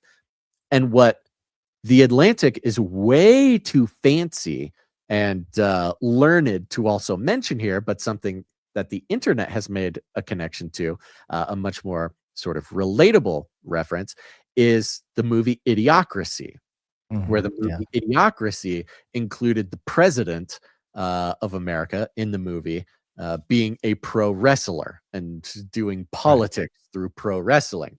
Again, a sort of reflection of the same symbols, in this case, going back to a French structural theorist from the 1950s talking about pro wrestling, to Idiocracy, which was made in 2009 or something like that, I forget, all the way to this Atlantic article reference, of course, about the UFC thing this weekend. We see this sort of eternal truth of symbols being wielded in the media. Let's see here. Mixed martial arts is something different, more real and more violent. It became legal only in 2016, a few months before Trump won the presidency. So the Atlantic is connecting this symbol, if you will, of UFC, of blood sport, becoming legal at the exact same time as Trump beginning his first presidency. So Trump and the blood sport of UFC inextricably linked, closing the gap in the readers' minds between sort of politics and blood sport and symbol and combat and this sort of thing.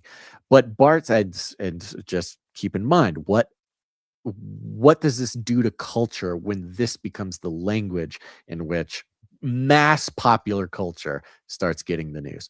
But Bart's reflections apply here even more than they do to world wrestling entertainment. Wrestling to him is the, quote, draining of interiority in favor of external signs, this exhaustion of content by form. Spoken like a true French philosopher, a bunch of gobbledygook. But what he's saying is wrestling is more about the superficial. We do away with our feelings and our thoughts, and they're sort of spilled out, laid bare by this theatrical violence. Instead of being a French thinky kind of guy, you do wrestling and it's trying to draw the comparison there. In other words, all is on the surface, and nuance is banished like a foot slammed to the solar plexus. What struck me about the UFC fights was the anticipation of blood and waiting for the final moment when one man would be at the complete mercy of another, and only the referee's call could stand between the loser and death. Quote, "What is thus given to the public is the great spectacle of suffering, of defeat, of justice," Bartz writes. The emotions are presented with, quote, "all the amplification of the tragic masks."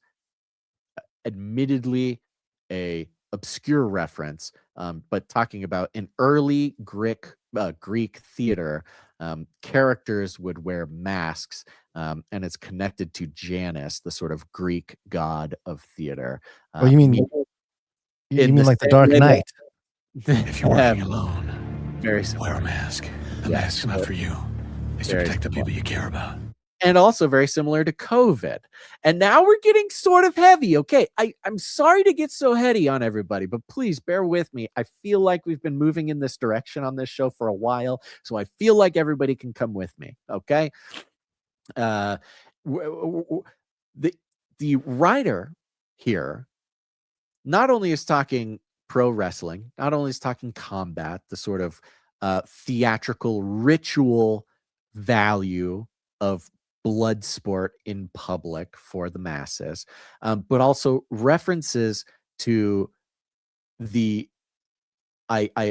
in recent weeks gave the history of theater, and I talk about Masonic rituals being like children's plays, and that's where the power comes from, because plays originally, going back to movies, come from plays, and plays originally in their original form were rituals. Where the god Janus, symbolized by two masks, the actors would play the part of a deity, or they would play the part of a character in a ritual. And a play was not just for entertainment, but it had some deep spiritual communal purpose that was used for a lot of things, but is also present with us today in this sort of very now explicit, thanks to The Atlantic, explicit sort of occult ritualistic nature of our entertainment today, as we also see in the He-Man movie. Quote, "What is thus given to the public is the great spectacle of suffering, of defeat, of justice," end quote. Bartz writes, "The emotions are presented with, quote, all the amplification of tragic masks. In professional wrestling, the fallen fighter plays his role. In MMA, the shock is real and so is the fall. But in both cases, the crowd waits for the fighter to produce that face of suffering. Quote, like a primitive Pieta, he allows us to see his face exaggeratedly distorted by an intolerable affliction," which is all a bunch of fancy words to refer to the play sacrifice that often is apparent and present in these quote unquote entertainment pieces or rituals. If you watch the funky Masonic, local Masonic lodges, there's all sorts of play sacrifices done. In the Bohemian Grove, of course, they claim that the sacrifice was an effigy and not a real person. But even by that standard, we're talking about ritual sacrifice. And The Atlantic, who told you to vote for Kamala Harris, is out here divulging the secrets of the occult leadership of this country, comparing this UFC fight to a sort of ritualistic sacrificial display for the country. Thank you, Trump. The kind of fighting of entertainment seen on the South Lawn yesterday still speaks to what Bartz was observing. Even though the action is revoltingly real, the fighters seem almost interchangeable, cookie cutter, and therefore even more archetypal. Hey. Which is an interesting differentiation. If I was going to take 3 hours to really meander on this topic, when we're talking about the difference between like pro wrestling and UFC, because one might be tempted to be like, no, this isn't that, right? Trump doing UFC is not Idiocracy president doing pro wrestling or whatever. But it is when you're talking on this sort of archetypal occult level, it is. And in wrestling, where every wrestler has its own character, right? They all have their own costume, they all have their own attitude, their own personality. They try to distinguish themselves from each other. What this esoteric writer from the Atlantic is saying here is like, actually UFC is even more archetypal because these fighters are sort of interchangeable in a way. That it goes on. Some seem meaner than others or more obscene, like Josh Hokett, who yelled from the center of the ring, again, feet away from the White House, quote, "Michelle Obama is a man. Am I right, America?" I thought that was a great moment for America. That's one of the clips going around. One of the clips. To my admittedly untrained eye, every fight reproduced the same drama, no matter the combatants. Now, so what the author is saying here is, remember, there were 7 bouts. There were 7 fights. And in the context of what the author is saying here, is they're saying Trump put on 7 ritualistic sacrifices on the lawn of the White House. Now, it's one thing for me, googly-eyed weirdo on the internet, to speak in those terms, but it's another thing for the Atlantic too. Or, every fight reproduced the same drama, no matter the combatants or even how skilled they were. There is surely technique to what they do, but every knockout moment brought the same climactic scramble of life and death, slipping around in sweat and blood, grappling with each other on the ground like 2 creatures fighting over the last crust of bread in the world. What matters is the revelation of those emotions. Quote, "I'll do whatever it takes," Steve Garcia said just before the fight he lost. Quote, "I'll break every bone in his body." Trump usually operates at this register. Either he is going to annihilate Iran completely, quote, "A whole civilization will die tonight," end quote, or he is announcing that he just brought everlasting peace to the region. They don't do a quote here, but you could almost quote from the Bible about the Antichrist bringing peace to the Middle East, as he did yesterday with a new, though still tenuous, ceasefire agreement. Particularly, so interestingly enough, he's making the correlation here, though not saying it directly, is that Trump seems to have put on 7 ritual sacrifices on the lawn of the White House the same day he comes out with what he wants us to believe is the ceasefire, end of the war sort of agreement. Now we'll see if that holds, particularly when it comes to the Iran, but perhaps this one may hold because of the 7 ritual sacrifices. I don't know. Interesting things going on here.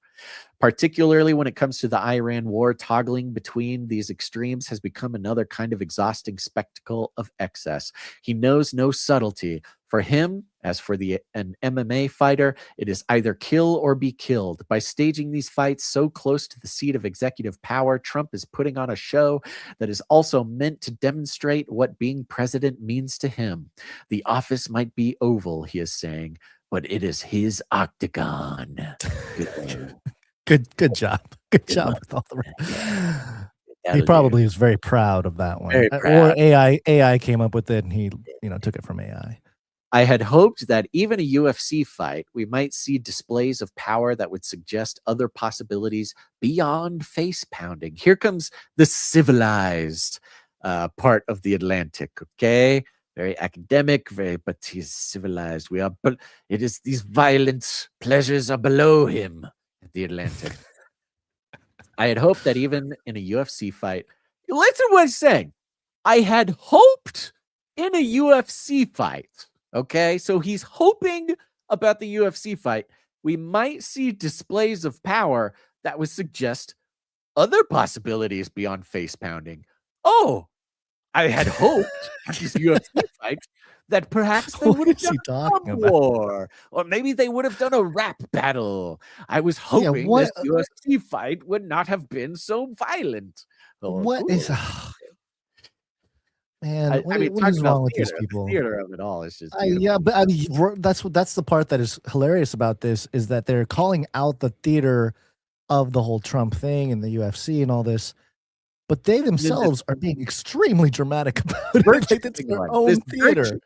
He's virtue signaling in an amazing new way, in an incredible new way that is only possible in the age of reenchantment that we have just stepped into, in that he's saying with a straight face to all of his readers, as he is academically learning them something about a French philosopher and the nature of ritual combat, and says, I had hoped at this UFC fight that there wouldn't be so much punching. Thank you. You must be such a good guy over at I'd heard about a 2024 bantamweight title fight in which a Georgian fighter named Murad Dvalishvili shocked his opponent by kissing his head repeatedly and went on to win his match. In another notorious battle, also in 2024, Mason Lewis was caught in a hold, apparently called a reverse triangle, in which his head was squeezed between Tim Fargo's thighs like a watermelon in a vice. He responded by gently tickling the bottom of Fargo's foot, forcing his release. I couldn't break the lock with one hand, Mason later said, quote, and I knew people are ticklish, so people let go. So I figured if I tickled his foot, he might let go. The Atlantic writer is sitting here going, well, I heard once somebody tickled each other in a UFC fight, and boy, oh boy, wouldn't it have been much more patriotic for this ritual sacrifice combat ritual have been more of a tickle fight, or these fighters tickle fight and kissing. Yeah. Oh my gosh. This is what we really need in America. I, leftist author of the Atlantic, would like to stage a ritual kissing tickle fight on the White House lawn. Aren't I so civilized and cool? It's just so bizarre. And we're almost done, by the way. This is the end of the article. Last paragraph. But there was no kissing or tickling last night. Oh, but alas, there was no kissing or tickling last night. No exposition of the artful ways that one can sneakily overtake an opponent through charm or surprise. Not a single. This is why they had to take the word French out of the headline. Yeah, they did. The French probably read it and was like, we will not have any part of this. And then talk about how you wish that the fighters would have kissed and tickled each other at the UFC fight in the Atlantic magazine. What the heck are you talking about? Not a single one of these 7 fights was even won on points. They all resulted in one man's rage and another man's pain and humiliation. As if the kissing and the tickling would not have been humiliating enough. The punching was so humiliating. That was the whole story. The only one that mattered to the 80-year-old man taking it all in from the edge of the ring. Yeah, end of article. Land it on an anti-Trump. This is what we're moving into, Gons, and I fear, I praise God that our show is so weird that we could develop, at least over a period of weeks, the privilege of reading this article and analyzing it on a truly, I think, true foundation for a meta-analysis of the culture that we're swimming in during this transformational period. Because I listen to a lot of different news podcasts, and there is no way on God's green earth that anybody else would touch this crazy, ludicrous, esoteric, spellbinding article of the Atlantic, ushering in their audience into the age of reenchantment in a very clever way, very internalizing, very cerebral, much like Disclosure Day. Certainly not like He-Man. This is like Disclosure Day. This guy went and saw Disclosure Day, and no, this guy went and saw He-Man and said, I Uh-huh. wish it was more Spielbergian. Spielbergy, yeah. I think it's even worse than that. But yeah, you know what's funny? You know how Mark Zuckerberg is doing UFC? It's all starting to make a little. He's training. He's not training, fighting. or Right. he's not training. He's not fighting anybody. But guy now, yeah. he is training. But it's all starting to kind of make sense to me. Who should we tickle next? I am not a lizard. Yes. I think we made a connection. I think we figured it out here. And this is you're right. We're the only show that would connect Mark Zuckerberg's tickling clip with and UFC the only show in which the mainstream media presenting this event, like, without this article, we here on this show would have talked about how the UFC fight 7 bouts of ritual sacrifice on the lawn of the White House, blah blah blah, right? We would have done the whole thing. But to have it written up in the Atlantic, the sort of bastion of liberal leftist, maybe the one of the mainstream culture crafting mechanisms most at risk by the age of reenchantment, most at risk by people realizing that the materialist worldview is insufficient and untrue, and that a spiritual reality exists, right? The Atlantic is most at risk at this time.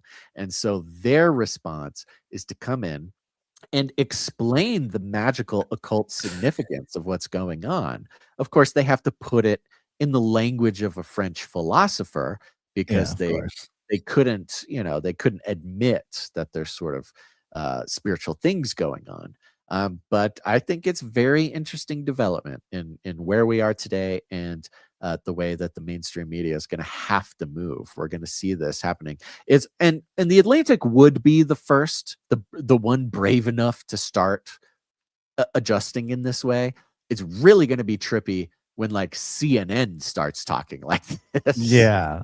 Speaking of the mainstream verifying things for us, that would be the case if if CNN starts talking all weird. Totally. Well, not that they don't now, but at least now it's, this is like next level. This is gaslighting and wokeness all put together in a way that it's just a level up for them, It's like for these archetypal woke or occult woke or esoteric woke. woke. I mean, he's literally saying, I wish the UFC fighters would hugged and kissed and tickled each other. Like that, while still fighting, though, not to like make up, or no, like the fighting is kissing and hugging and tickling. Combat by tickles and kisses. That should have been the show title, is Combat by Tickles and Kisses. Tickled to which death. is so, again, I don't even think that the editor or the article or the Atlantic understands just how like cosmically revealing it is. That they're talking about the UFC fight, revealing these supernatural esoteric elements of the 7 rituals for sacrifices, and then saying, well, we're still the Atlantic, so we wish their combat would have had more kissing and cuddling. Right? Like it's so intrinsically spiritually true that I don't even think they see it for what it is. It's hilarious. It's great. Yeah. Well, I'm surprised not other people are picking up on this. I mean, the conservative and the right wing, they should be all over this thing. I mean, this is like easy. This is like low hanging fruit for the conservative crowd. But just if you haven't spent the last 15 years adjusting yourself to seeing reality in this way, it's really hard. It's going to be really hard. Yeah. Well, there's other people seeing reality in a different way, through the eyes of the glorified. What's my jingle? I'm trying to find my jingle. What is this? I've lost my spot on the document. It's okay. This is so startling to me that I've lost my composure about where I am. I'm glad. I'm happy. I'm happy that I could throw you off like this. That's how you know it's going to be a good show. You definitely rattled my cage. I'll tell you that. Let's see. Sure. I think these next 2 ones, I was going to say, I'm looking at the time here, actually. The Pharmakeia I can summarize, so I'm okay Okay. just zooming through these here. I'm seeing where we are. They're going to probably try and rattle her cage a little bit more. Let's see. You know what? I think this is probably more appropriate. Here we go. Oh, wait a minute.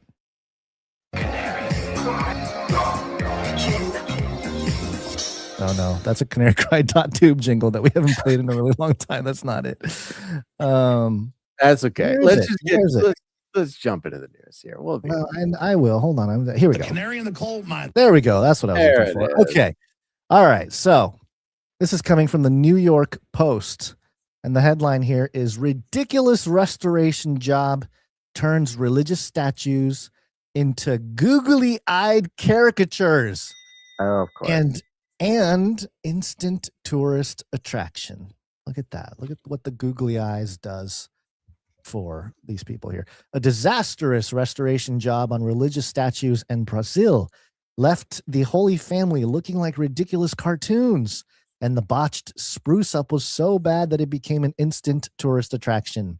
The absurd changes turned Jesus, Mary, and other religious figures in the public square in Carmo do Cahura into googly-eyed caricatures with thick arched eyebrows and bright red lips, outraging locals who found the spectacle disrespectful, according to Jam Press.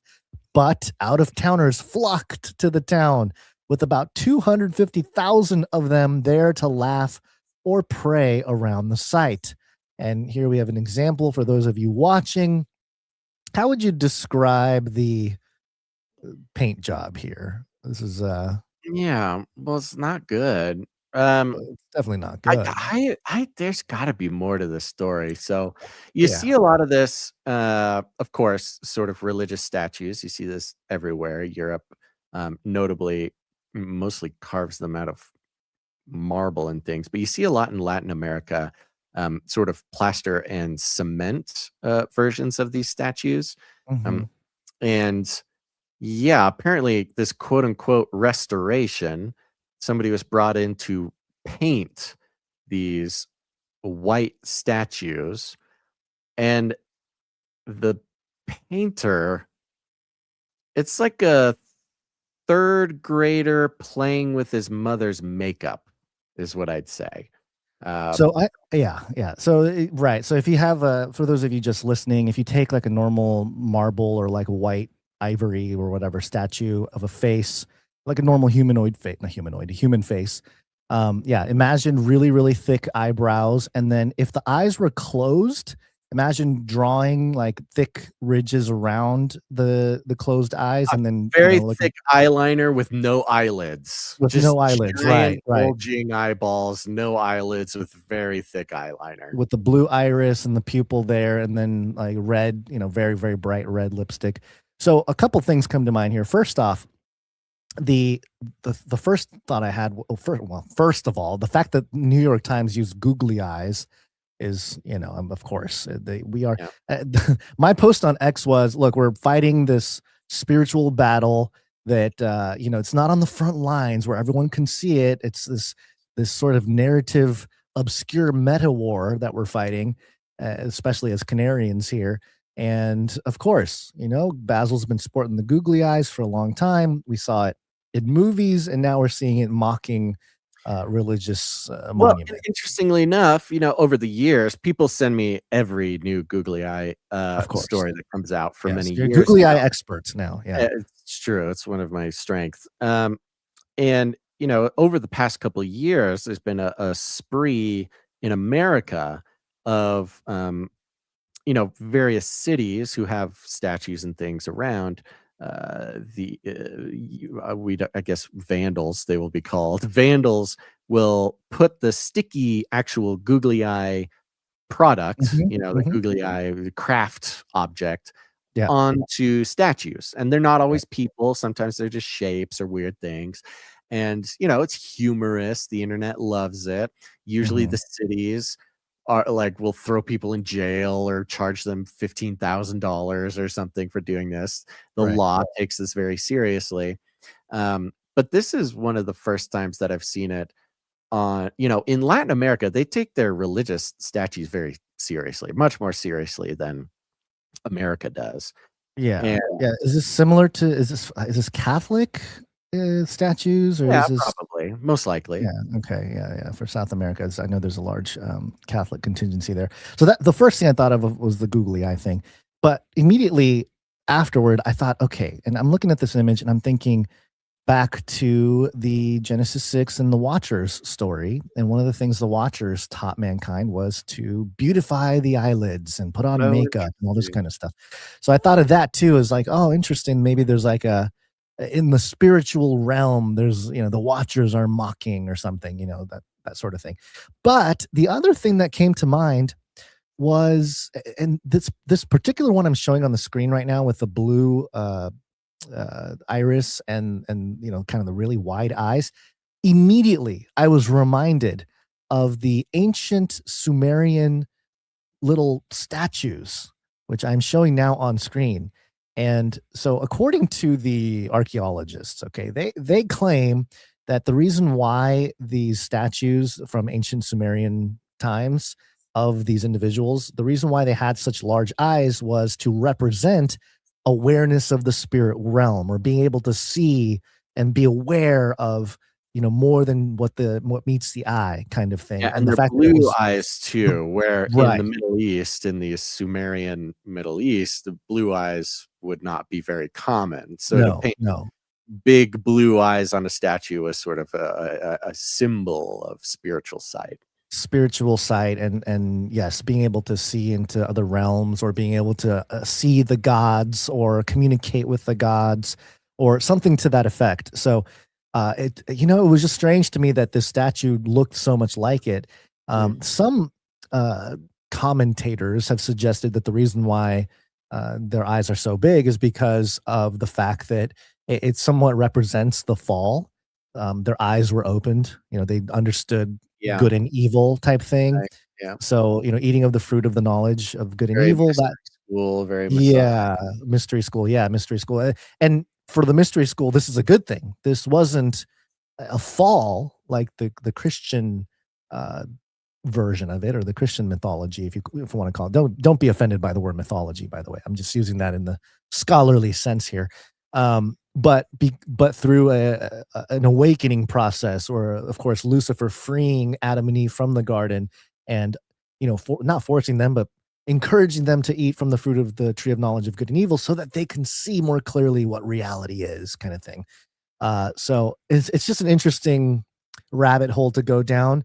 But and then I go back to the other one, the vandalism one, and it's definitely not done with the kind of care. The vandalism looks more like just somebody angry at Christianity, like, oh, I'm gonna, the restoration guy, was abused by a pastor or something, now he's getting him back or something, and he's decided to do this.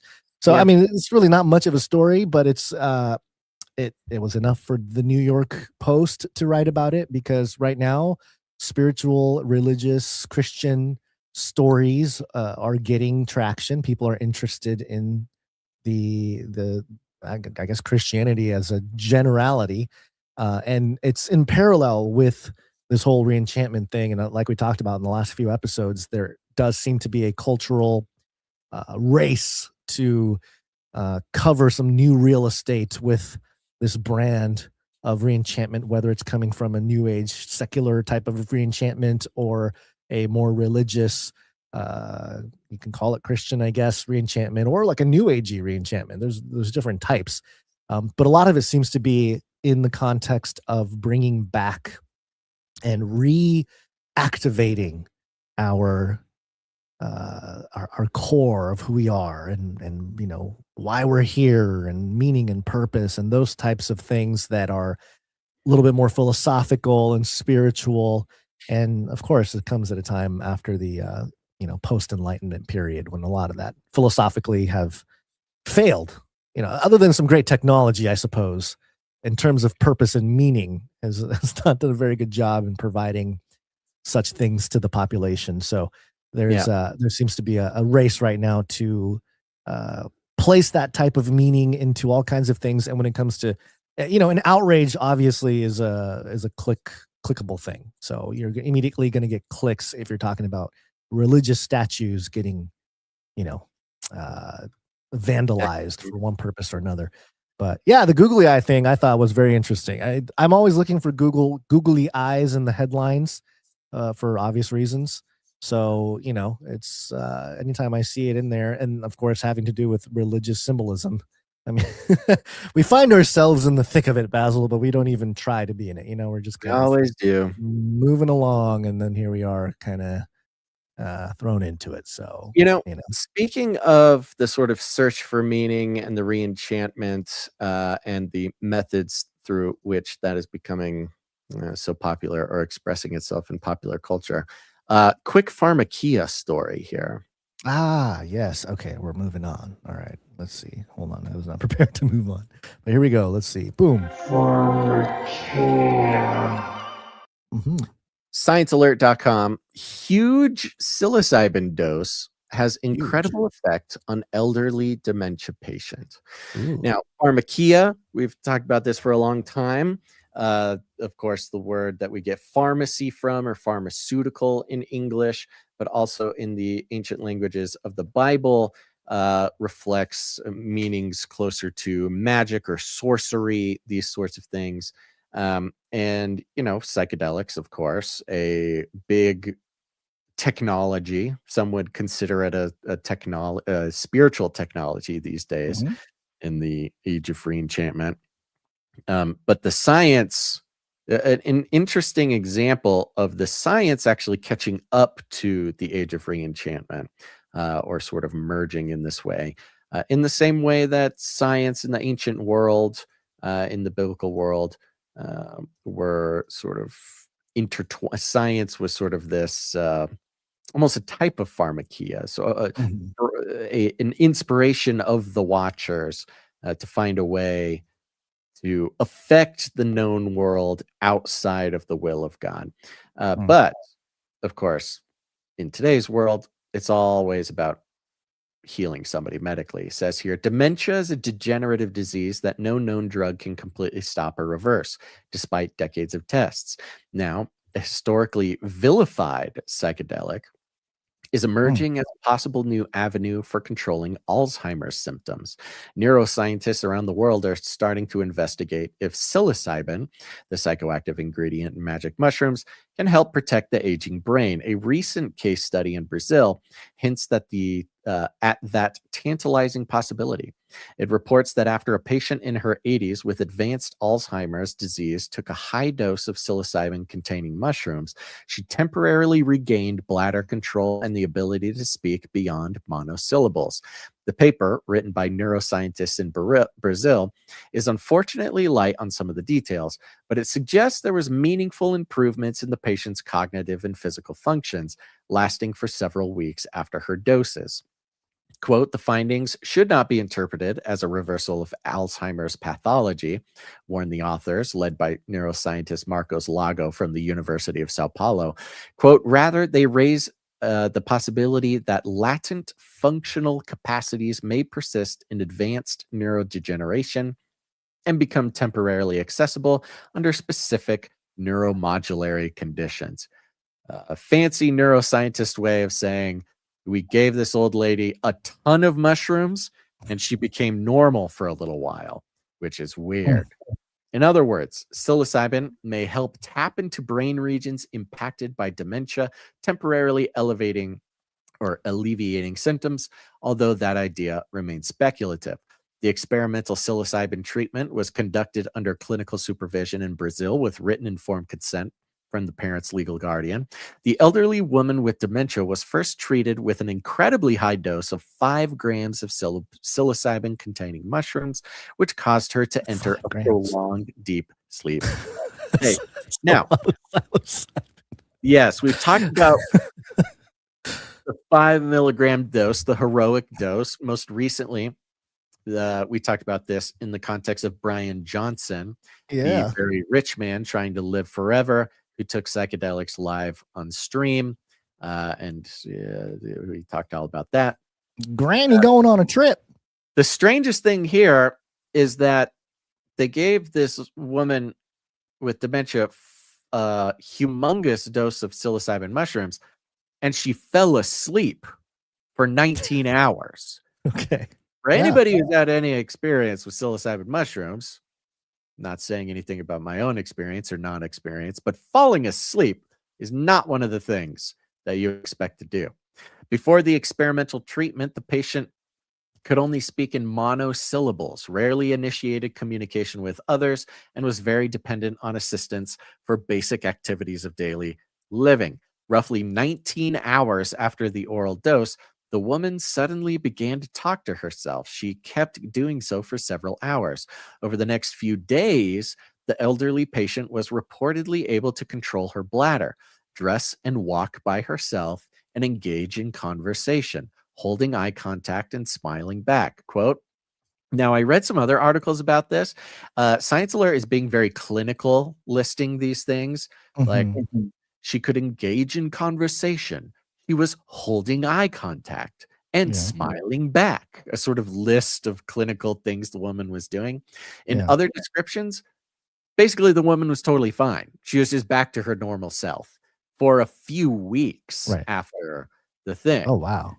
Yeah, which is, you know, very interesting. It's one thing if she like gained these powers while she was high and then went back, but no, apparently she slept the whole time she was high and then just woke up normal and stayed that way for a couple weeks. Maybe she just got a real good sleep, you know. She just needed sleep. Yeah, she just needed a nap.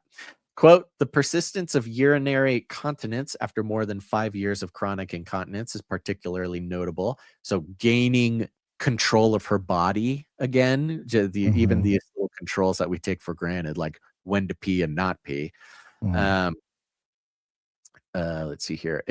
Given that continence depends on integrated interoceptive awareness, executive inhibition, and frontoinsular network function, write the researchers behind her case report, including neurologist Mariana Cerveria and Joe Xavier Simonet.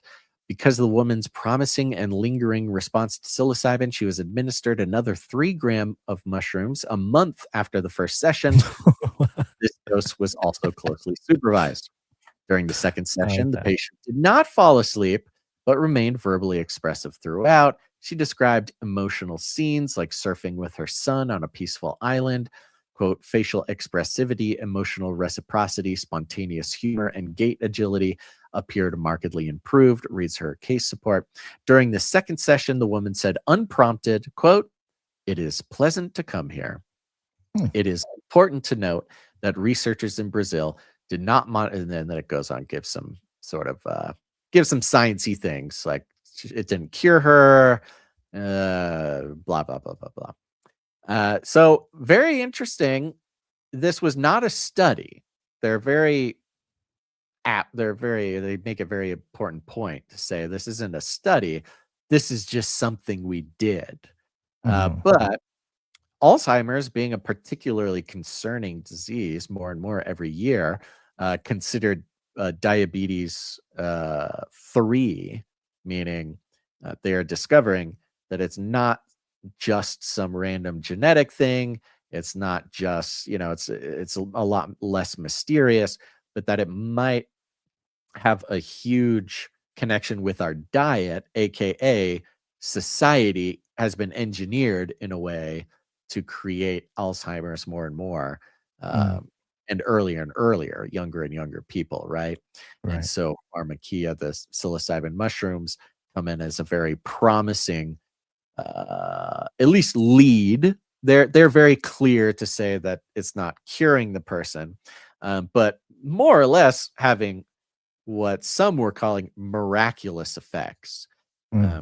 And as we move more and more into this age of reenchantment, where psilocybin and other psychedelics are going to be considered less and less taboo, we could see where the big pharma opportunities might lie and where the social engineering of making these types of things less taboo can play into some things, you know, described in Revelation when it comes to the magicians of the earth, the merchants getting wealthy and using sorcery to deceive the world and things of that nature. Right. So yeah, Yeah, very very interesting. update. Yeah.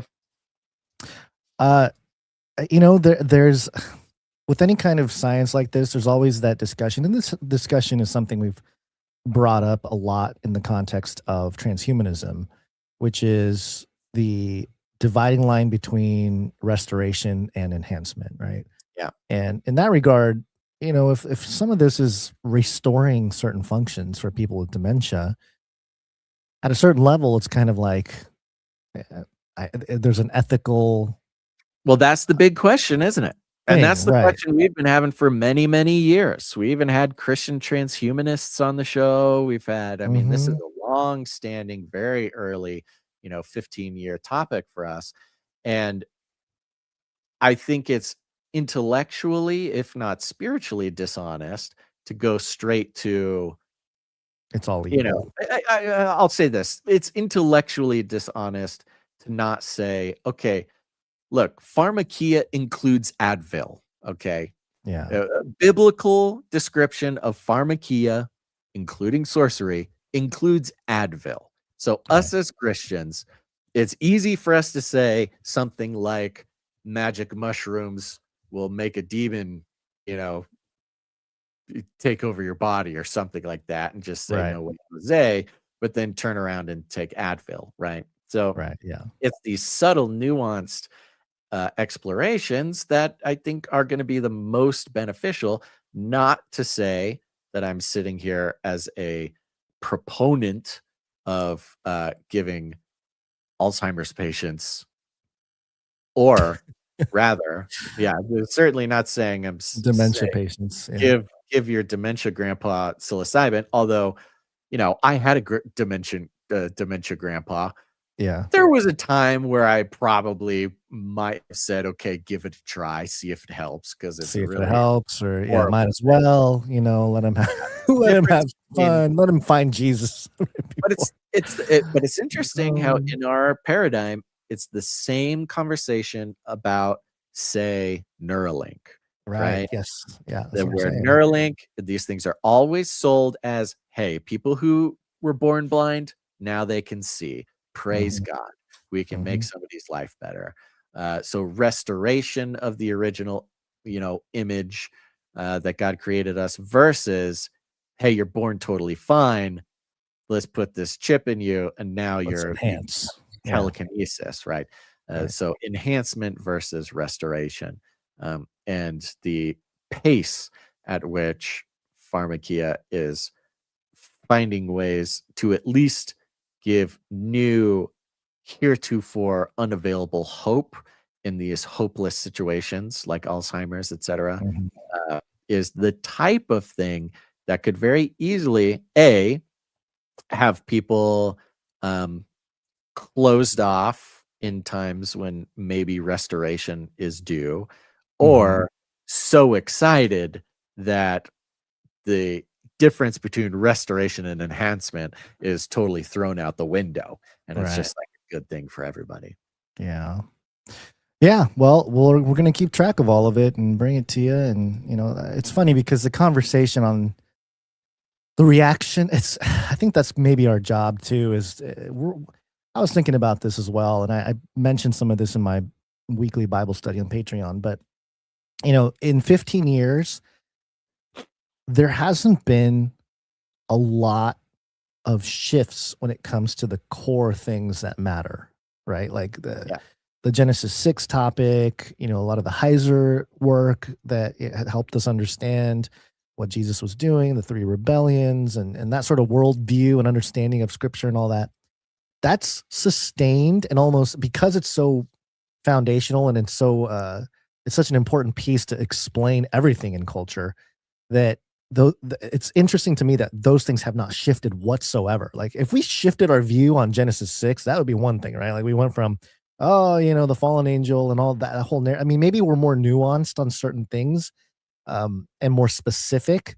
And I know I am. I'm like more specific about the words, and I care more about it much more than I used to. I think before it was like you say fallen angels and that was it, but now you got to be a little more direct about what you're talking about and all this.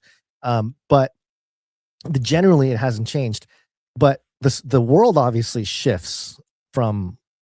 I mean, we've seen a huge swing on all types of topics, and our job is not to get sort of swept away by every change in direction of the wind, but really to try to stay as grounded as possible when this happens.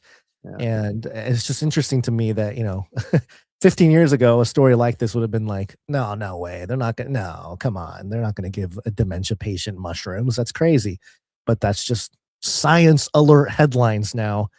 And again, not case closed on anything, but just the fact that it's even part of the conversation, how much it has shifted and how much of our worldview has not shifted in 15 years, I think is, if there's any positive to come out of it, let it be proof that the word of God is true. Not that we're right. It's the word of God is true and that we can lean on it. And it's got the ability to speak to any generation because of the foundational truths and the core aspects of what the scriptures are, which is the word, the flesh. Oh, that's the other thing, Basil. I wanted to run this by you just real quick before we wrap it up here is, and so in this last 15 years, the feeling we get sometimes when there's a story and like we feel our intuition will tell us like, oh, this is really important. Like this story is like, oh, the prophetic thing. It's like, so, and we may have even gotten too excited about certain stories over the years to kind of bring that sort of context to it. But I think in hindsight, a lot of times when that happens, we think, and this is the danger. I talked about this in the Patreon if anyone's interested, but there's a danger that we prescribe those feelings to the Holy Spirit too soon, and maybe it is the Holy Spirit showing us things, but then we think, oh, the Holy Spirit is showing us this like prophetic thing. And then we get really excited about it. And then like days go by, weeks go by, months go by. And we, at least for me, if I'm prayerfully thinking about a topic that really got me going on whatever direction, what usually happens is the Holy Spirit will kind of stop and be like, you're not wrong to recognize a pattern or see this, but it's not the complete picture. Like you don't need to get that excited about it because it's like, it's all part of God's bigger plan. And I know you got excited. It's like, I made this analogy of, the Bible being the instructions, right? And if we have like a Lego set and we're building something and we see the final picture, it's on the box of the Lego piece, like here's what it's supposed to look like. And then we find like one piece of the puzzle and we're like, oh, we did it. We figured it out. We get really excited, but really it's just one small piece. There's a lot more moving parts. There's a lot more to put together and everything's got to work together in a way that we can't comprehend ever. We're never going to be able to comprehend it. And that's the thing that I hope if people get anything out of our shows and, our rants and our rambles about any of these topics is that we see through a glass darkly. We only see small pieces of it. And we have to allow that space to be like, hey, God has the final say in all this. Basil and Gons don't have the final say on how prophecy plays out, and nobody else does except the Lord. So I don't know. There's just an element of I don't see that in Bible prophecy teaching and conversation enough. Maybe it's out there. Maybe some people are more vocal about that, but a lot of times it's like, hey, this interpretation because of this and that, and they debate about that. But there's never like an acknowledgement of, hey, this is God's game here. This is God's deal. We're just sort of along for the ride. And, but at the same time, I'm not saying we want to see kisses and tickling when it comes to this stuff. If you get my drift here, I'm not trying to say, hey, in a battle, I wish there was more kissing and tickling. Yeah. Very good. I think that's good, Guns. I think that's it for today. Thank you, everybody, for tuning in. A big shout out to all of our producers. A big shout out, of course, to, so let's see, let me get the full name here. Sir Asher Pure of Heart, Knight of Thunder Oak. We have a few producers who came in, produced the show at their time. Of course, let's start out by thanking our time stampers. Timestamp. Timestamp. It's hard work. Timestamp. Jade Bouncerson coming in. Thank you very Doing much, Jade timestamps. Thank Bouncerson. you. Of course, a big shout out to Jam for heading up the Telegram channel. Thank you to Adam42 for heading up the Discord channel. Big shout out to everybody over at canarycry.community. If you're not yet in any of our communities, go join them. Telegram, Discord, canarycry.community. You can find those invite links at canarycry.party. Thank you to Joe for the feedback. Thank you to Sir Clank for everything you do. Thank you to Sir Ike as well. And a big shout out to everybody sharing the show out there. Look, everybody's exhausted. Everybody's having a time these days, and the news headlines are just too much. I think that's why God has been leading this show in a little bit more of an interesting direction, at least for now and at least for us. So maybe somebody in your life could appreciate the kinds of crazy things we got going on here. Share the show with them. We call it Rattling Cages, and all you got to do is walk right up to him, grab him by the cage, and then you shake it. The end of the world occurred pretty much as we had predicted. I want to shake things up, stir up some controversy, rattle a few cages. Hey, stop that! You'll never silence me. I'm the last angry man, a crusader for the little guy. Leave the bird alone. Never. Rattle a few cages. Rattle a few cages. The human race will have every opportunity to improve. And if they don't? Ask Noah. That's right. Just ask Noah. Guns, you got any last words? Yeah. Looks like a storm split to ensure that the UFC fight would happen last night. So they were busting out the weather machines to make sure Trump, didn't have a bad. That's right. I was going to let it happen. Fire up the microwaves. Mm-hmm. All right, everybody. That's what we got for today. We're going to be back on Wednesday, so tune in with us. But thanks for tuning in to this episode of Canary Cry News Talk. Make sure to tune in next time. But until then, think outside the cage. Straight to jail, straight to jail. Alistair Crowley, devil worshippers. Do not come back, you Nazi psychopath. I'll keep you warm and safe in my people's zoo. I am having trouble doing the show. Alistair Crowley, devil worshippers. I've ordered more pills than anyone in the world. I'm gonna haunt you. But what if you're a grifter who needs to sell ads? We're all gonna die.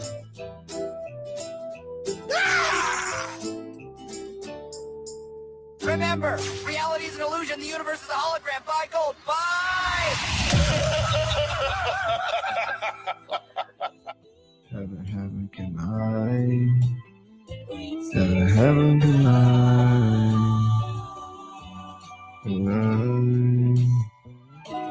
Tell me how you see things. Show me how to think things. 'Cause I don't like what I'm seeing. Guess I'm outside of your beacon. Steady, steady, but I'm sinking. Up to heaven, I'm singing. Heaven, heaven, can I? Heaven, heaven, can I? Now available. Can I explain what you're seeing? 'Cause I'm going through these seasons. On this plane I've been reaping. I'm free falling. Heaven, heaven, can I? Heaven, heaven, can I?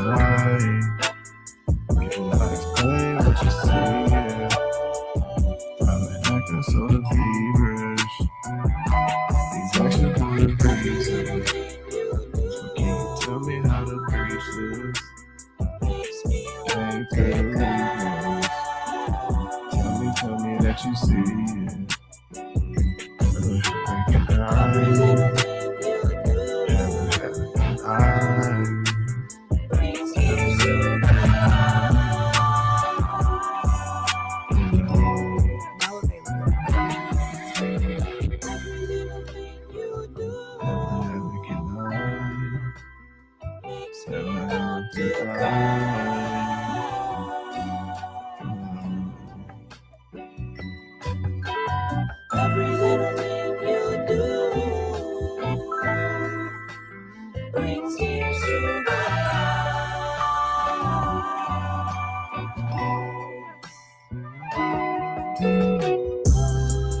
Can't you see that I'm bleeding? Heart barely beating. Plus it's deceiving. Lungs ain't receiving. Down on my knees and with you I'm pleading. Save me from me and Now available. all my excuses.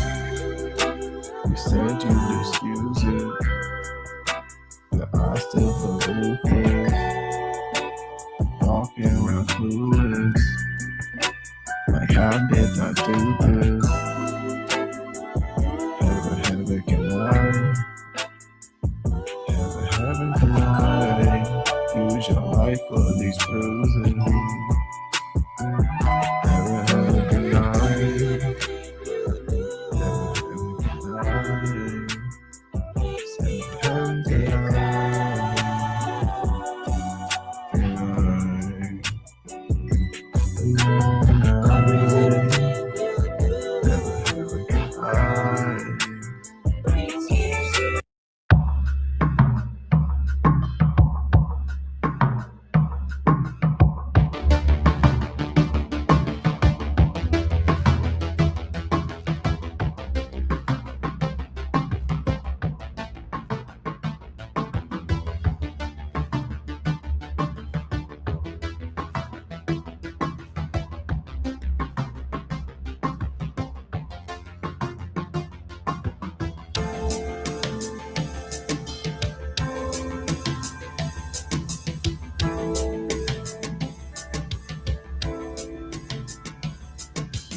No work is no will to his neighbor. Therefore, love is the fulfilling of the law.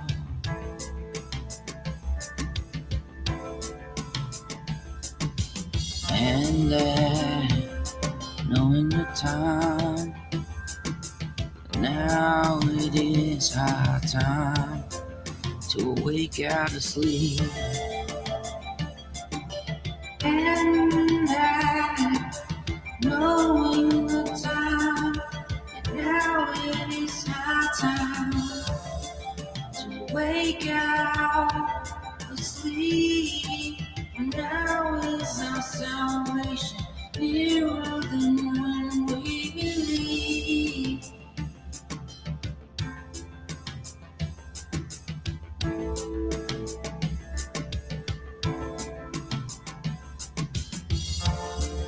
The night is far spent, the day is at hand. Let us therefore cast off the works of darkness, and let us put on the armor of light.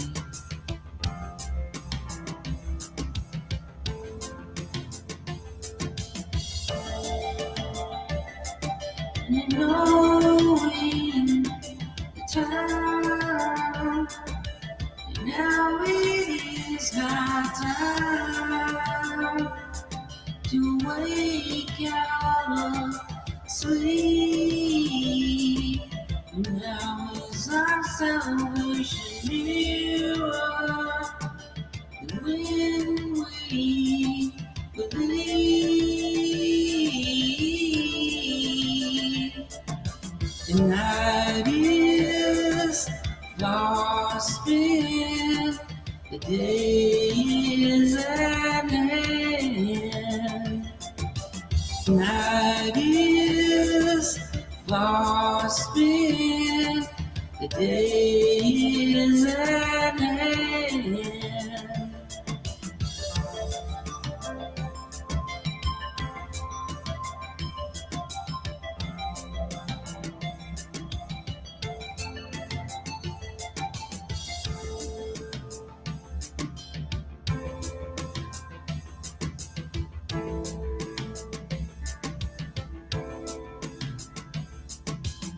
Night is far spent,